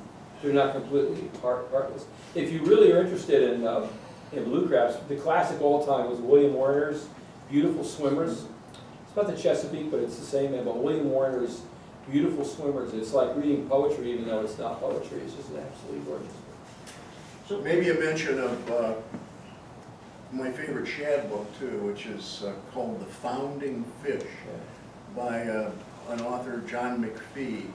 And in it he recounts his own shad fishing experiences, but he leans on a whole cadre of some of the best fish scientists in the world, the best physiologists, the best behaviorists, and it just, I read it over again every spring. It's just jam-packed with the things that you want to know if you care about fish in the Hudson. John McPhee is a really good author to remember, by the way. So blue crabs are tough. Joel and I had a little house in Highlands, New Jersey, and it was about 4 blocks from the bay.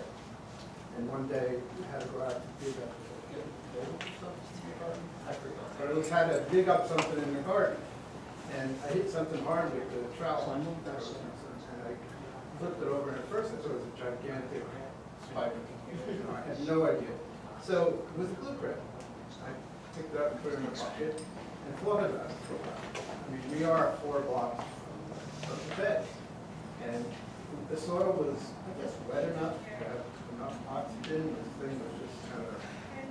And so I walked it down to the bay and threw it back in. And still pondered it, and I called the Fisheries lab the next day. And I said, what happened? How did this crab wind up in my garden? And he said, probably somebody had a crab boil.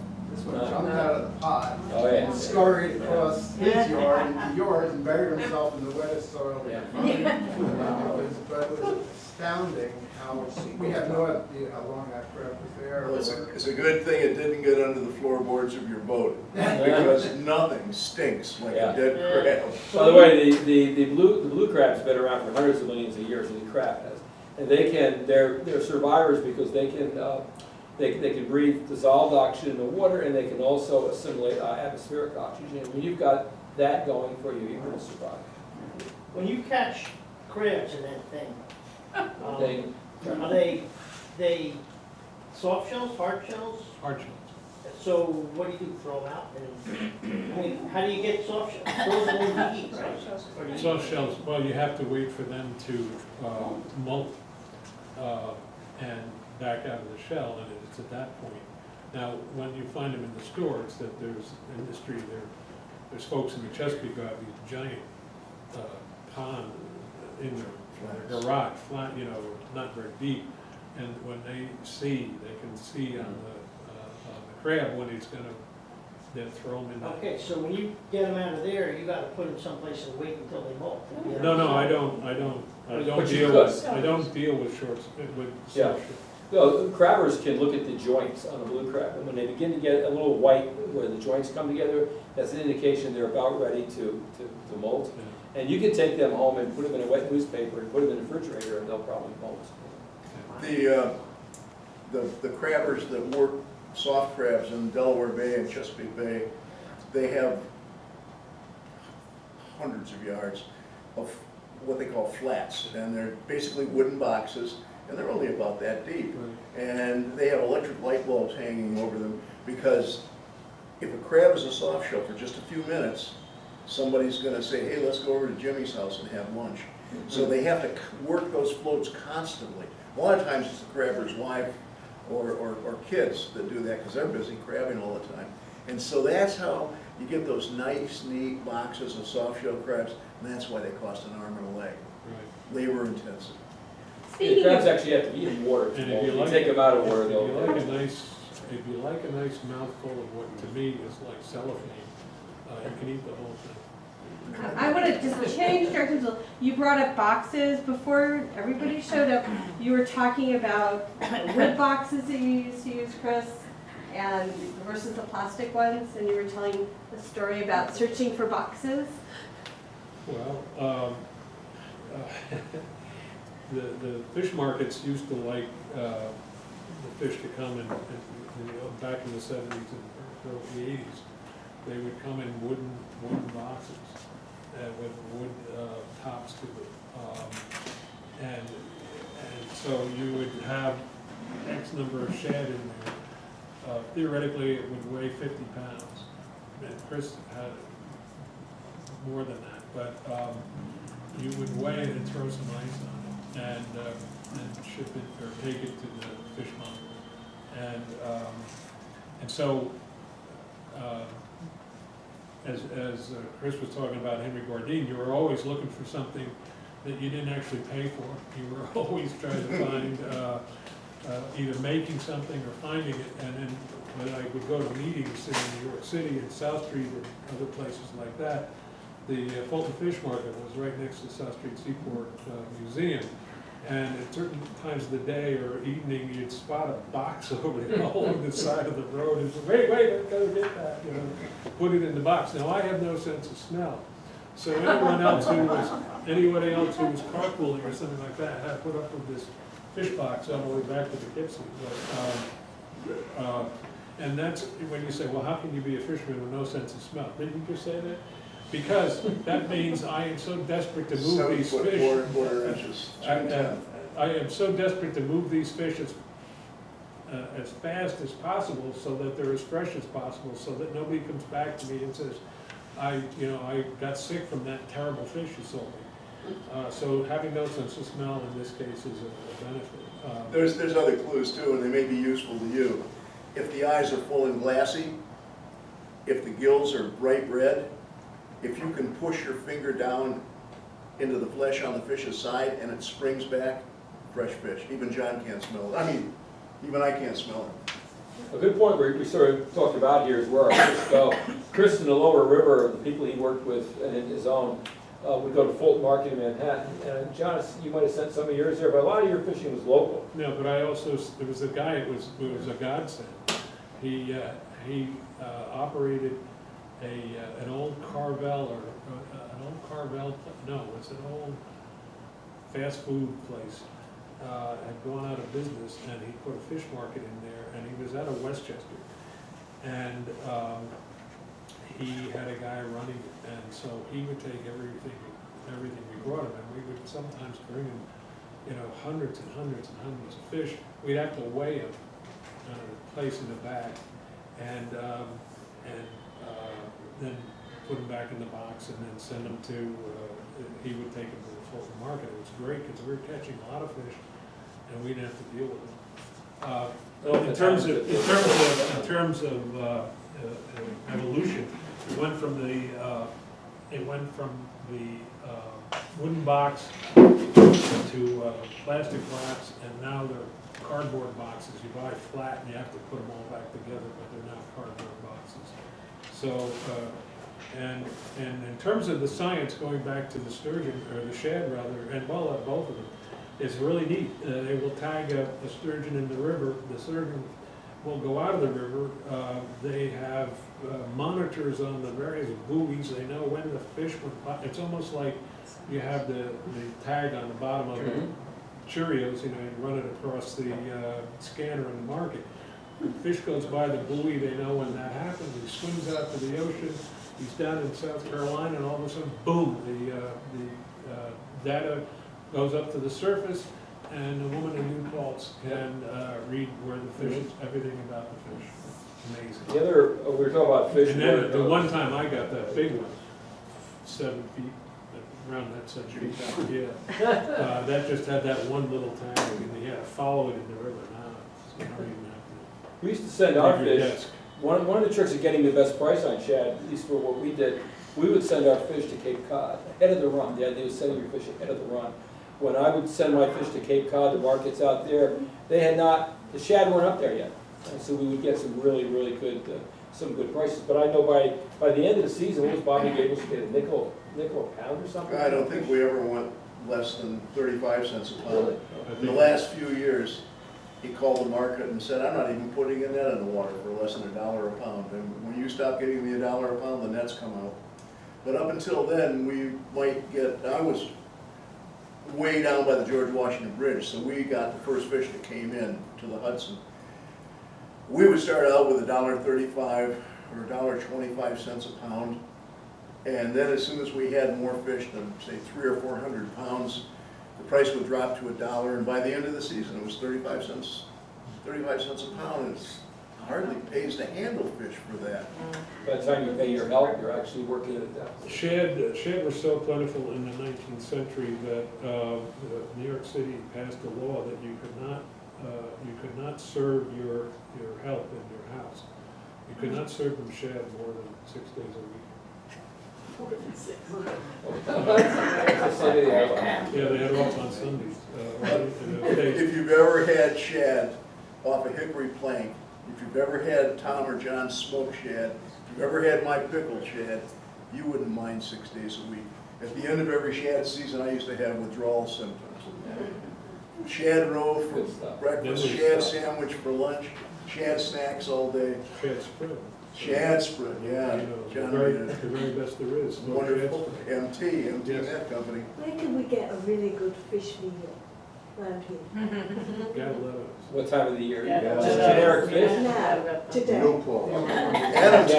Adams has an excellent seafood shop. Yeah. And they've got, at any given time, they've got somewhere between 4 and 6 people behind the counter. When you see that kind of workers, you know you're getting a fast turnover. And I've never had even a questionable fish from Adams. Yeah, it's But you want a meal, and Cataletto's in New Paltz has got excellent chowder and fish, depending what they got that day. Old Man Gadaletto used to have a place in Poughkeepsie, and when we were, these early shad fishermen, my partner and I, we would end up with what we thought was a lot of fish. And when you have 50 shad in the back of your truck, and you've got to figure out what to do with them, Gadaletto would say, I'll take all you got. Wow. So we think, oh, yeah, let's put more net in, and we would come over to Gadaletto and say, no, another guy came in, and we're thinking, you just told us you would take that, and didn't realize that he was just gonna cheat us out of half of what we thought we were gonna get, so he'd say, all right, I'll give you 35 cents a pound or something. Let me mention something before I forget. If you're getting even mildly interested in this whole topic of commercial fishing, I thought I'd give you something you could take home with you. There are 2 wonderful historic novels, and I've got copies of these on the table for you. One of them is called Shad Run. It takes place in 1788, just after the American Revolution, and it talks about Poughkeepsie. It talks about the fishwives and the fishmongers who would get the shad and go around town pushing their carts and selling it. Interestingly enough, it would tell you that during the American Revolution, the shad fishers and other commercial fishers supplied food to the people living in the Hudson Valley, because you might know that the British were trying to divide the colonies between the industrial north and the breadbasket, so to speak, in the south. And at Poughkeepsie, commercial fishermen would have some of their friends climb to high points along the river, like Blue Point, and keep an eye out for British warships, so that while they're drifting down the river. That one's called Shad Run, a really good book. The other one is called Shad Hall. This takes place, and that's Poughkeepsie. This is Cold Spring, and it takes place in the wake of World War II. It was written in 1947, but the year they actually are depicting is 1946.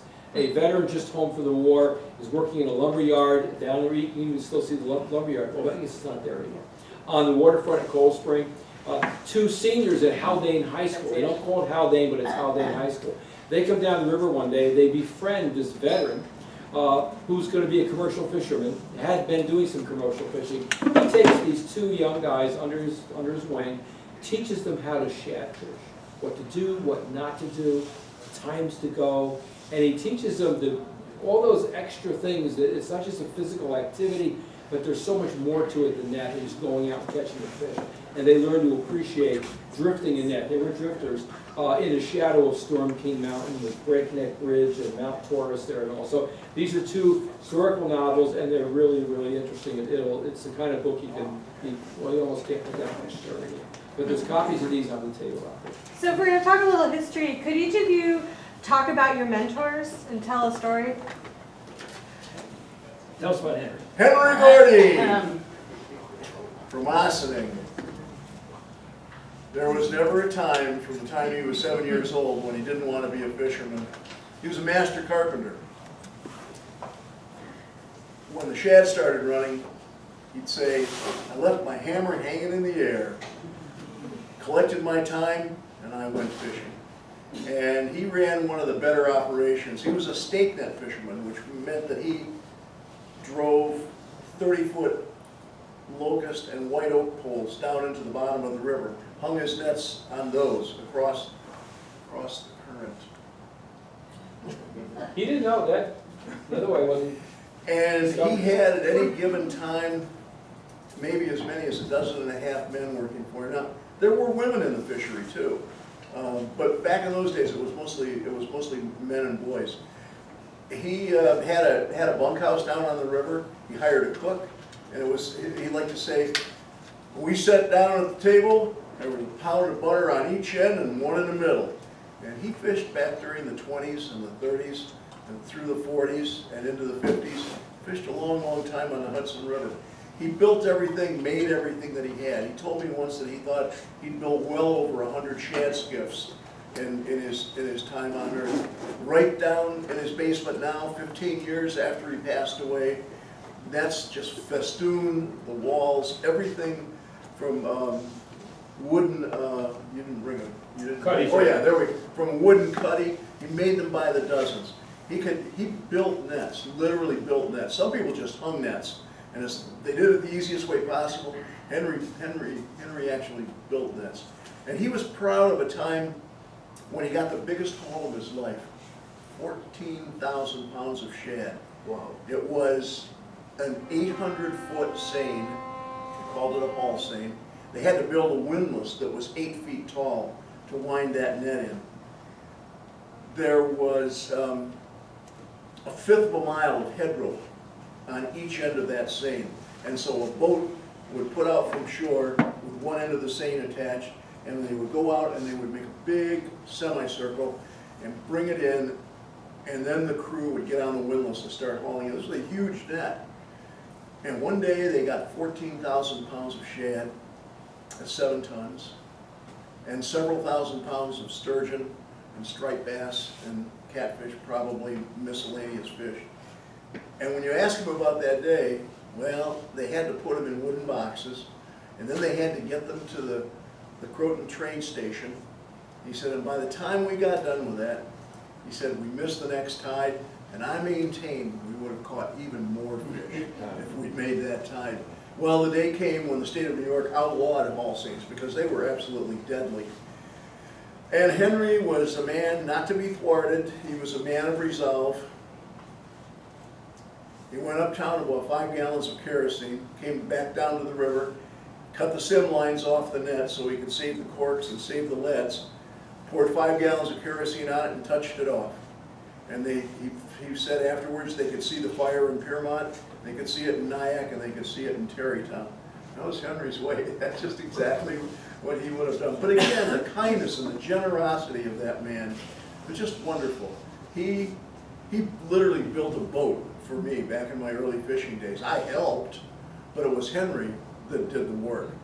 And I don't know if you were ever the recipient of any of his kindness, but certainly Tom and his son Chris were over and over and over again.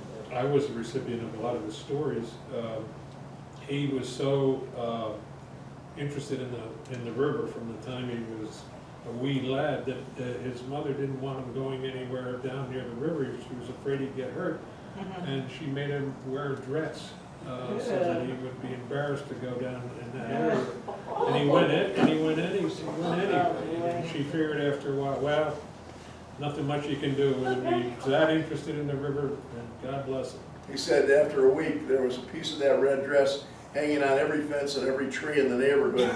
His mother said there's more skin showing than dress, and so she gave him his clothes back. And like a number of fishermen that I've known, Captain Bob Gabrielson, Henry, they went out the window at night. They had to fish. And if there was a fishing operation anywhere near, they went down the drain pipe. They sneaked out the back door. And they both said to me at different times, well, the teacher was mean. She would wake me up. He said, didn't she know I'd been up all night fishing and I needed my rest? I was a growing boy. And the pay for that was 1 fish from every haul. That's what Captain Bob got, and that's what Henry Gordine got. My mentor was Gus Zahn, and he's the fellow that we showed up at his shack one day and started asking him 100,000 questions. And he finally said, well, I can tell you about it. I can't do it, but I can tell you about it. And my partner had a business, and on the top floor of his business was an open room. And so we started to hang that in that room, and Gus would show us very particularly how to do it, and help us for a while, and then we got pretty good at it. And one of the things in that book that you mentioned was this, that I thought about, not so much anymore, but then was the notion in the Delaware that in the Delaware River they fish for shad with hook and line for the most part. It's very popular, or was. And McPhee's book is a lot about the Delaware. But one of the things that he says in that book is that people were so interested and excited at that time of year that somebody could say, they're in the river. And everybody who was interested would know what that meant. Well, it was the same here. The guys like Gussie back in those days, they're in the river. They would have been working in the wintertime, as we did when we first started doing this. I actually had an operation in my living room where the shed net was down the middle of the living room, and the boards were attached to radiators. Well, at the time I lived alone, so it didn't matter. But you know, they were in the river, and you had to get the nets ready. Gus fished for in the winter ice. He would cut a trench in the ice and put a net down into the river on a pole on each end. He said, "No, we'd catch stuff and throw them on a sled, you know. And eventually, they'd be hard as a rock, and if you hit them on the thing there, they'd split in half." So he would catch that, and he'd go back and he'd sell them up and down the streets when Poughkeepsie still had neighborhoods down near the river, and before urban renewal, but and the highways. But then he would also fish for shad. He would scat for herring. He would fish for blue crabs differently. He had what was called a derrick net off the back of his boat. He would have a thing off the back of the boat like that, which was essentially a scat net. He'd lower it into the river, and every now and then he'd bring it up, and he'd have some bait in it, and he'd have blue crabs. He'd fish for carp. He'd fish for anything that was running. He spent most of his time at the river. He even fished for money. There was a habit in Poughkeepsie, I suppose at other docks as well, when the day line would come and dock at Poughkeepsie, people would throw money into the river from the day line, and the kids at Poughkeepsie would dive in and come up and get a dime or a nickel as it floated down and put them in their cheek. And so a lot of those didn't get caught, so he devised a dredge. He was out there rowing very slowly, back and forth, and people saying, "What the heck are you doing, Gus?" He'd say, "I'm just rowing out here." And in fact, he was bringing up, he said, I made a nice dollar, you know, because he was like, I made a nice dollar that way. Yeah, one of the things about commercial fishing, okay. Well, and then the derrick net, but there's one, there was a film about it, now I can't find it. There's a cove north of Poughkeepsie up toward, it's called Roosevelt's Cove on the map maybe, but it's Mud Cove to Gussie. And when the tide would go out, there'd still be a pool of water in there. Well, he'd take a whole seine and he'd save that pool of water for carp, and he'd bring them back. And he'd make a nice dollar, as he said. He would take them to people's houses and put them in a bathtub or something. And he told them one story where they found it, the wife found it in the bathtub and chased him down the street. "Don't you ever come back." One thing they remember about commercial fishing in the Hudson is, at least as far as we can tell, as far back as we can remember, it was seasonal. Nobody made a living. People had to have other jobs as well. And even during the season, with a few exceptions, people never made a whole lot of money. And people would ask, Henry Gordine, for example, his famous line, what is a commercial fisherman? What does it take to be a commercial fisherman? Henry's famous line was, well, it takes strong arms, strong back, and a weak mind. Well, we got that going on. But anyway, we all qualified for that. The value added was part of it too. You get people who really like shad, they'll eat the whole thing. You get a lot of people who actually don't want the fish, but only the eggs. And then you have people who want the fish, but don't want to spend time dealing with the bones in the fish.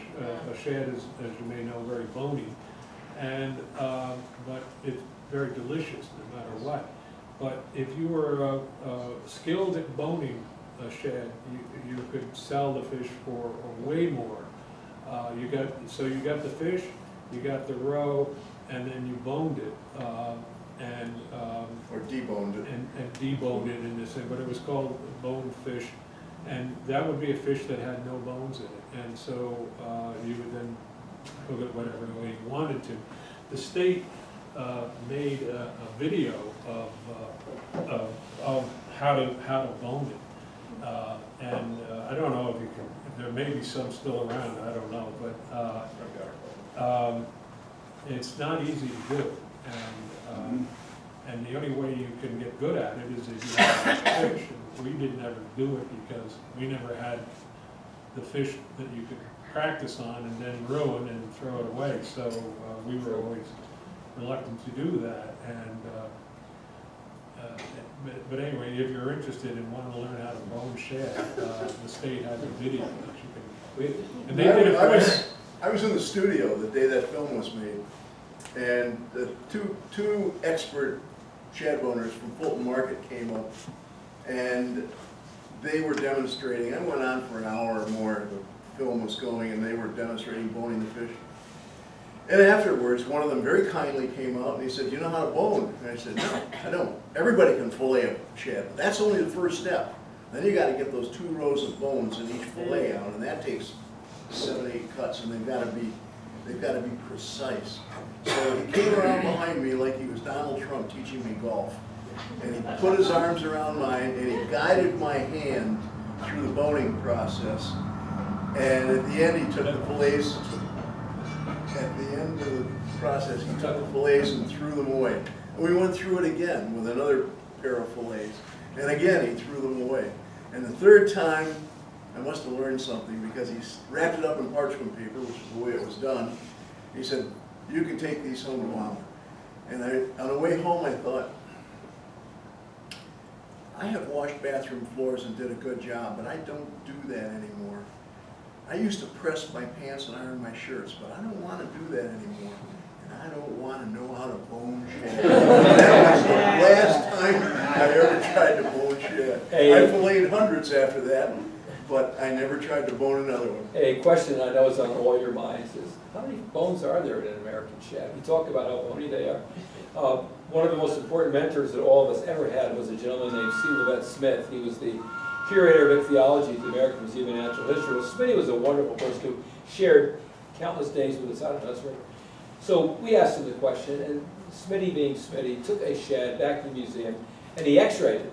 And during lunch hour one day, it may take a couple lunch hours, he counted 769 bones. It took him a week. Yeah, I A think week of humans- lunch hours, a ham sandwich in one Yeah. hand, and a stylus in the other. 769. And unless you have something to compare that to, I think humans have 434, something like that. That's not really But 769 bones, that's a lot of bones. And if you're eating them and they're not bony, you'll catch every one in the roof of your mouth. Yeah. You said the word museum. Revolutionary War story about when shad season started, you put on your oldest shirt, and as you ate the shad through the course of the season, the bones would work through your skin and through the shirt, and at the end of it all, you would just throw the shirt away. Well, Gussie talked, in those days, his father, in the days when his father was fishing, people dressed in a much more formal manner in those days, and they would wear a vest.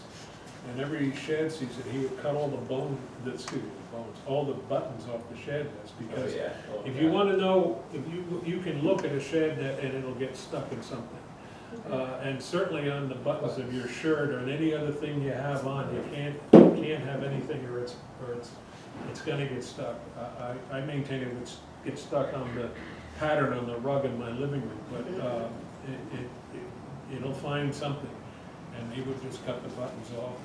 A lot of good men went over the stern of the boat because they got a buckle or a button or something like that, and the net just took them. Well, there you go. Actually, you have one of Harry Gordine's nets. One of your Oh no, nets. this is Gussie's on. Gussie's John's on. talking about scab net. This is a scab net that by itself isn't very useful, but you put it on a frame like what Henry made for Chris there, and you extend it off the end, and it was used for scab netting herring.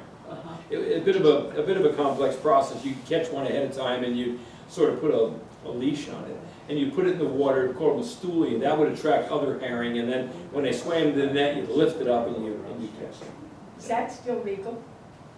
You can scab net, yeah. Yeah. You can, sure. Yeah. There's places you can't do it, but yeah.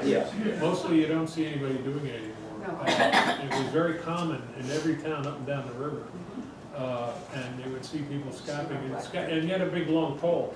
And when you lowered it into the river, it's sort of an opportunity fishing. You lowered it in every now and then, you pull it up, and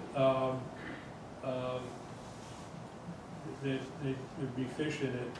It was hard to pull up herring. It was when the herring are running, and there's a lot of fish, so you would do it. Very hard to pull up. And we were fishing for this scientist. We fished an anchor net in Poughkeepsie, which was not common because the river's so deep there. And we found out pretty quickly that you could not pull the net to the surface except on slack water, which is the time between tides. And if you tried it any other time, you literally could not get the net to the surface. Where we were fishing in about 50 feet of water. And so because of the pressure of the water, and there's pressure when you were doing that. But people would take it home and they would pickle them. Everybody had a pot in the house and would pickle. I was going to say, we shouldn't be here in Kingston without mentioning the Turk Brothers who fished in Kingston. Tom Turk, I believe is still alive. He lived a little north of Kingston, right on the river, and his brother worked here on the waterfront. But in the exhibit here upstairs, or in the other museum, it's well worth going to that museum and looking. It's a terrific new museum from the last time I saw it. That didn't sound right, did it? But there's a picture of them, and there's a shad boat and an enormous cutty that covered from one side to the other of the shad boat that they used. And they had their own way of fishing. And they fished in the flats out here in Kingston. And there are sections, or were sections of the river, presumably there still are, where you couldn't fish because of spawning grounds and whatnot. And the Turks were well known in town here for fishing. Every town had a group of fishermen. In Catskill, it's interesting in terms of sturgeon. Sturgeon and caviar became very popular in the 19th century. And another Gussie story. In the early 20th century. In Catskill, they would take the roe out of the sturgeon and throw it in the river because it would attract eels, and then they would catch eels. Eventually, people understood that you could make sturgeon roe into caviar, and so they would fish the fish. But Gussie would fish for sturgeon as well. And you mentioned getting them on the train. Well, the method up here was to get it on the steamboat, the night boat, he would call it, going to New York. And they would, because of the fish market process, there was a certain amount of honesty in it, and they would put their name on it and a tag, and nail the tag under the head of the sturgeon, and send it on put it on the night boat to New York, and then they eventually would get a check in it. Something that was worth mentioning too is, John mentioned it before by saying the fish are in the river. You might wonder how, without using high tech, how do we know when fish were in the river? And going back into the time when the Mohican people were here, how did they know? There's something called phenology. It's a seasonal appearance of in the case for fish, it'd be plants and flowers. We often would look for the first magnolia blooms in late March, early April. And then the shad bush would come on. Well, the shad bush is a native small tree and bush, so that the Mohicans probably looked for that as well. But there would be runs we would associate with magnolia, then the shad bush, and then the dogwood trees, and on through a couple more. But then it would finally be the lilac run, the last lilac run. When the lilacs were blooming in Rockland and Westchester County, you knew the run was about over.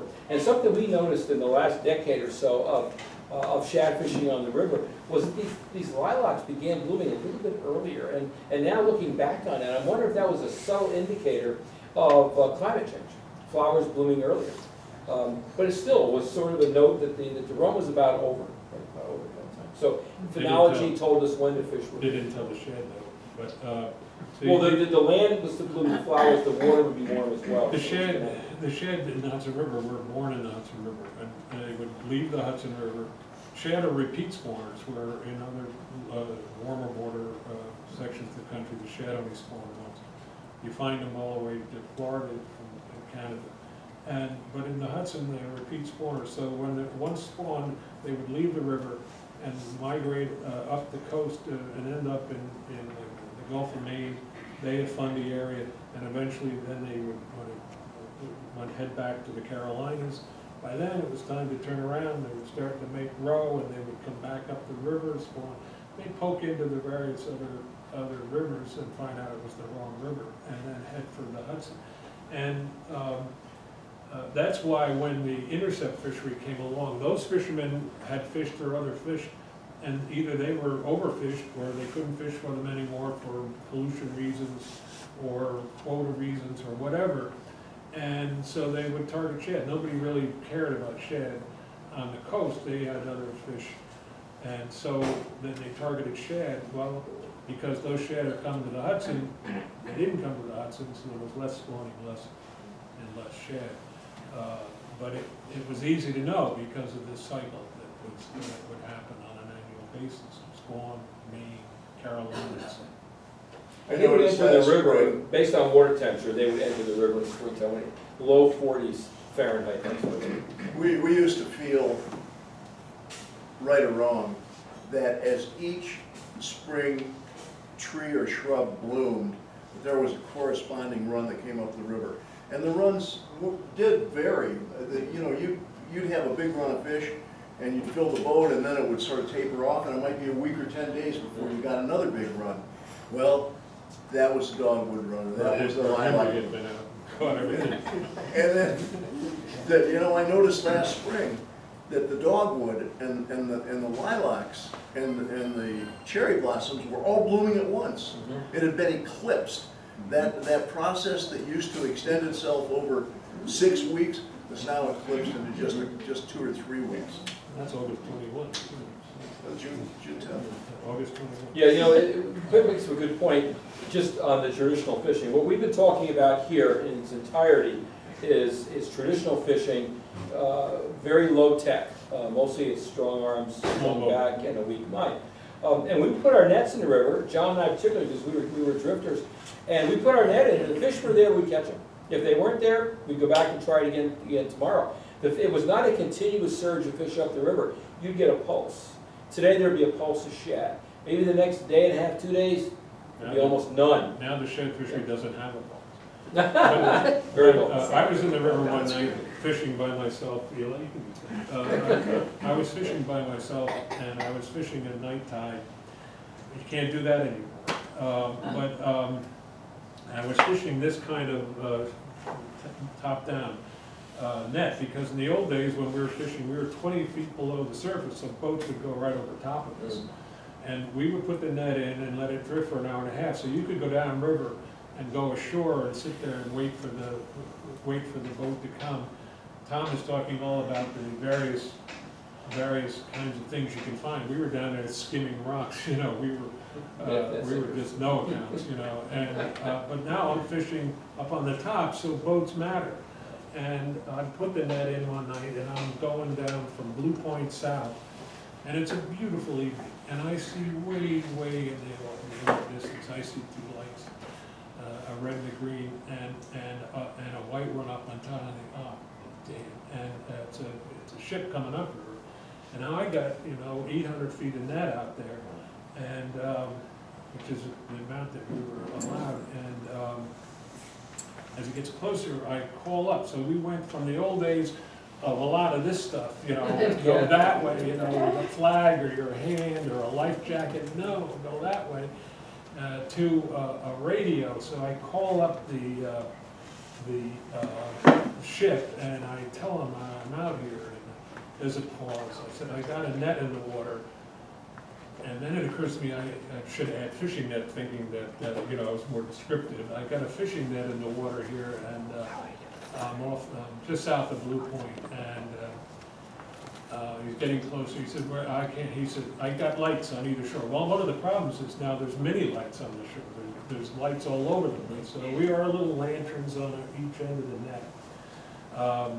One day we decided, by the way, that we had those yellow blinking lights that the DOT puts on, and we thought, well, gosh, white lights are good, yellow blinking ones are even better. This is in our early days. And so we had them out there. Well, the next day the Coast Guard was looking, who the heck put yellow blinking lights on their net? Because in other parts of the country, a yellow blinking light is on the front of a barge. So commercial fishermen, commercial boats coming on the river see these yellow blinking lights, and one is way over there, and one is way over there, and they're looking all over. Anyway, we learned that you use white lights after that, or made sure we were using white lights. So he sees me and he says, well, what do you want me to do? And I said, well, go around us. For me. He said, I can't just point this at the shore. It's a pretty good sized ship coming up the river. And he says, so what do you want me to do? I said, well, you're going to run right over me. Pause. You or your net? I said, good point. I said, my net. I'm not anywhere near you. And he said, well, nothing I can do. I'll turn the engine off, or I'll turn the propeller off. And he glided over the top of me, but he took the first 10 feet of my net anyway. And because he wasn't drawing all that much at the time. So it worked out. But in a situation like that in the old days, you would be out there with your knife. You always had your knife ready in the boat. You'd be out there with your knife cutting your net as fast as you could, so that the ship didn't take your entire net to Albany. And now the barges are gigantic, and there's one on the river called the Big Red Barge in our parlance. It's the Alexandria. It's been on the river as long as we've been fishing. It's still on the river. It's taking cement out of just out of Albany there, and these ships are so big, these barges are so big that you could, they were always very helpful in terms of going around you if they saw you, and But they don't see you so much at night, and we can't fish at night now anymore anyway because of the state. So that was too bad because it was wonderful fishing at night. We used to have a boat on the river, car carrier, the Nissan car carrier boat, we don't have that anymore. It was a floating city. They'd have more than 1,000 automobiles with a deep draft, and they'd be going up the river, and they would tell you they couldn't move. Our favorite though was the Chiquita banana boat. Yeah, every They Sunday. came up the river with chock full of Chiquita bananas. And, Every Sunday. yeah, and one time they ran over my. They throw you some bananas. Cut it in half, yeah. But today, there's not as much river traffic of that type as there used to be. A lot of this tugs and barges now as opposed to standalone ships. Every fisherman I ever knew, with that one exception, if they had their pants on, they had a knife. A knife was just an absolutely essential part of your gear. You didn't go anywhere without it. And one of the fellows I fished with was Tucker Crawford out of her plank. Tucker was about that tall. And he was a sturgeon fisherman. And the deal was that Henry Gordine, my dear friend and mentor, would build the nets. Now, the holes in a sturgeon net are not like this, not like the herring net that John showed you. They're this big. Sturgeon are big fish. You could put a medium-sized child through one of those holes. So we're out off her plank and We we're didn't hauling. fish for children. No, the marketplace was done. Yeah. We were out hauling a sturgeon net, and Tucker said, "Henry, I think we got something." So sure enough, up comes a sturgeon, and it was a big sturgeon, maybe 7 feet long.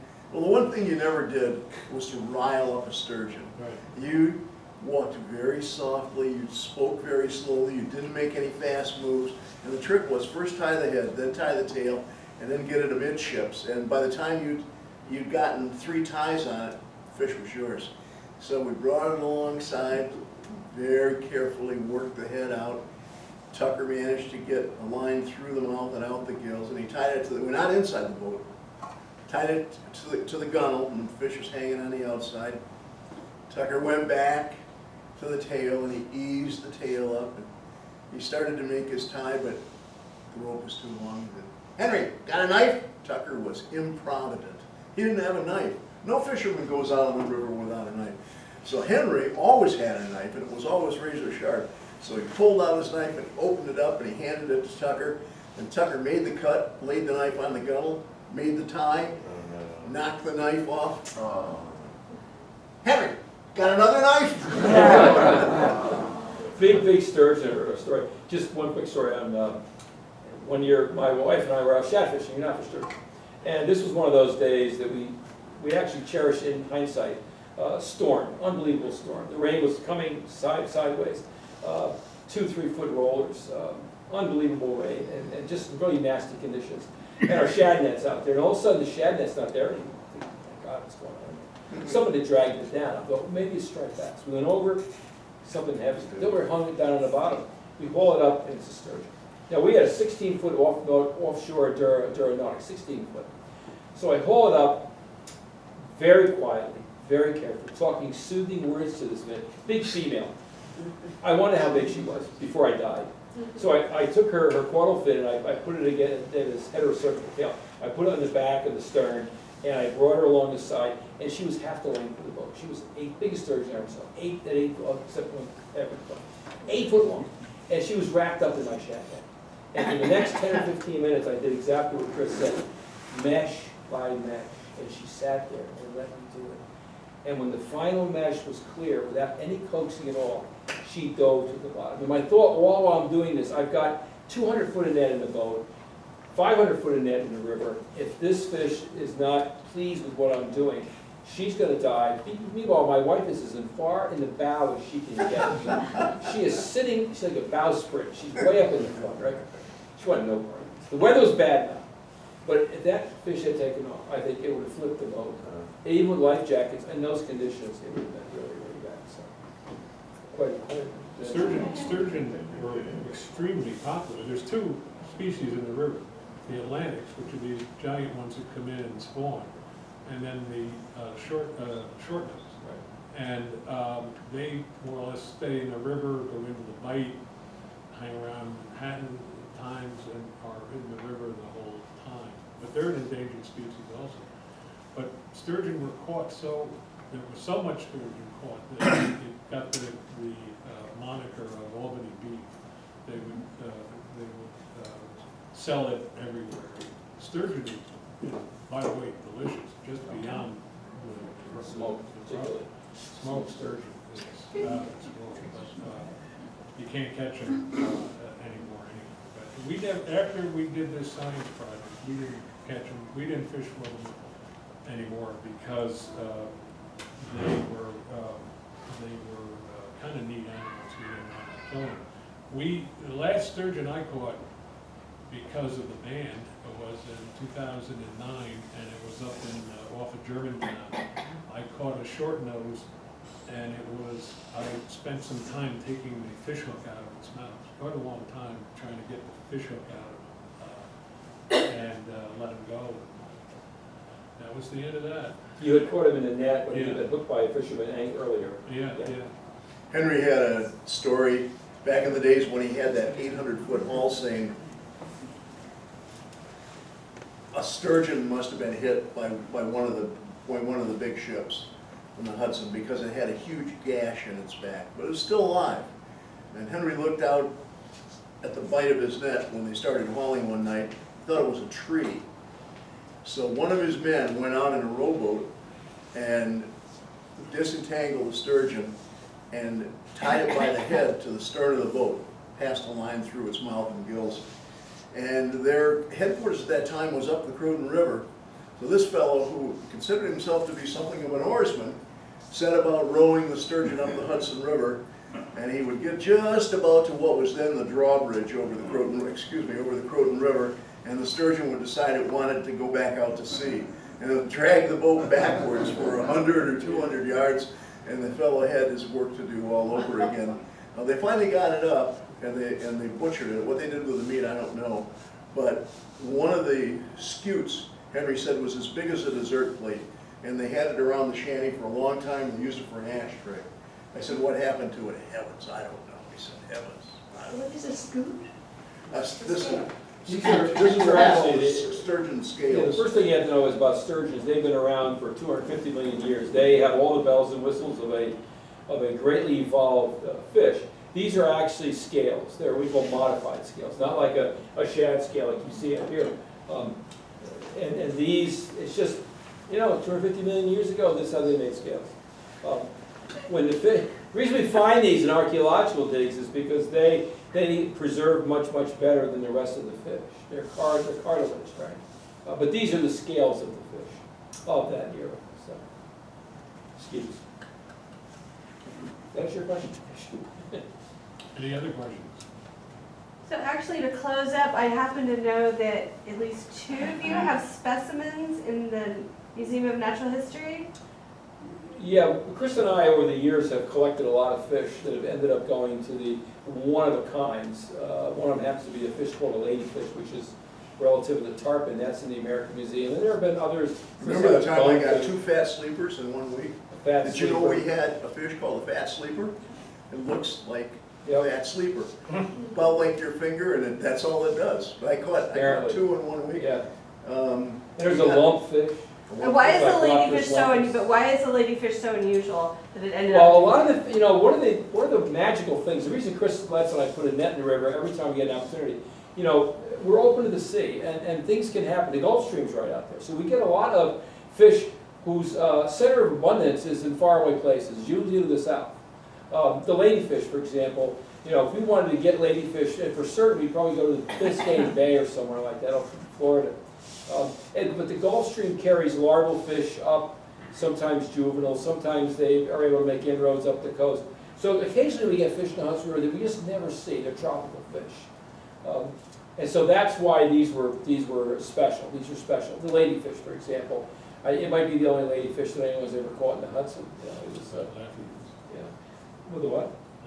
Yeah, well, yeah, there's a lot of stories to talk here. But John just mentioned a fish called the Lafayette.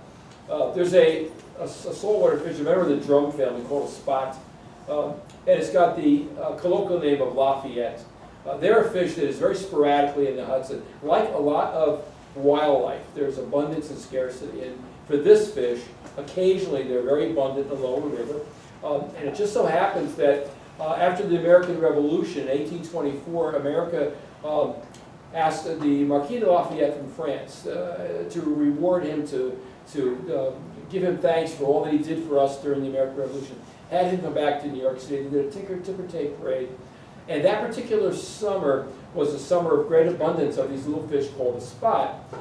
They were in the river everywhere, and so they named the fish the Lafayette after the Marquis de Lafayette. When I first started years and years and years ago, people would catch them and everybody called them Lafayettes. Today, you don't hear that. And we don't see Two years them. ago, we had a huge run of Lafayettes in Haverstraw Bay, and Midgie Toad, an old river rat from Ossining, lifted the fish out of the water one day, and I heard him yell, "Lafayette!" Yeah. All these decades Yeah, and decades later. Yeah.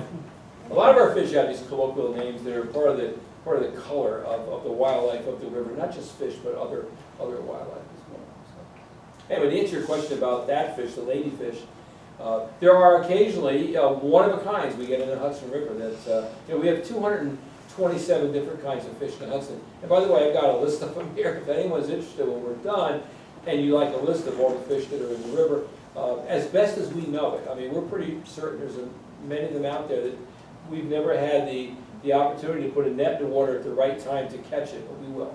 Where are we now, 230? 227. You No, it's could be actually quarter after 228. three. We have somebody. Well, that's another question We have for somebody the health here department, who caught a needlefish the farthest up the river. Yeah. And is so documented. There is this fish called the Atlantic needlefish, whereas if you were to get out a fish guide and you start reading about this fish called the Atlantic needlefish, they're long and slender, they have big jaws with all kind of teeth.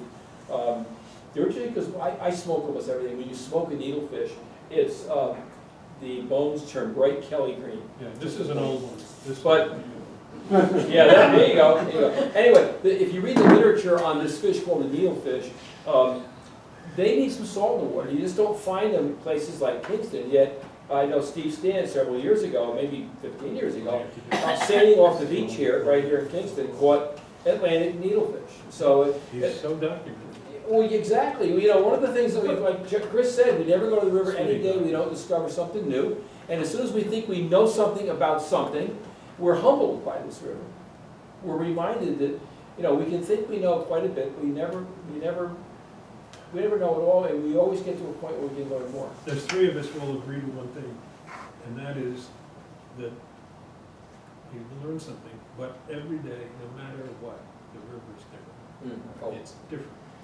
And you would think all the time you've been on the river over the years, no, it's different every day. Different combinations of tide and weather and everything. Sometimes it just looks different, no matter what the tide is. Yeah. If people want to know more about that, you should make sure to tell them about the River Almanac. Yes, I edit Hudson River, myself and Steve here, collaboratively, we edit this natural history journal called Hudson River Almanac. We've got in excess of 20,000 people who supposedly get it every week and maybe read it. But it's a compilation of natural history entries that folks like yourself send us, and then we edit them to fit with photographs. And every week, usually on Friday, we send it out for people to learn about the river. And there's many reasons why people like it. I find a lot of people who live downriver kind of like the idea of knowing what's going on upriver. People in the Adirondacks like to know what's going on in New York City, and conversely. So it's a way, I've always thought, of keeping your pulse on what's going on in the river. It doesn't have everything that's going on, but to the best of your ability, you send us emails of your adventures, your discoveries.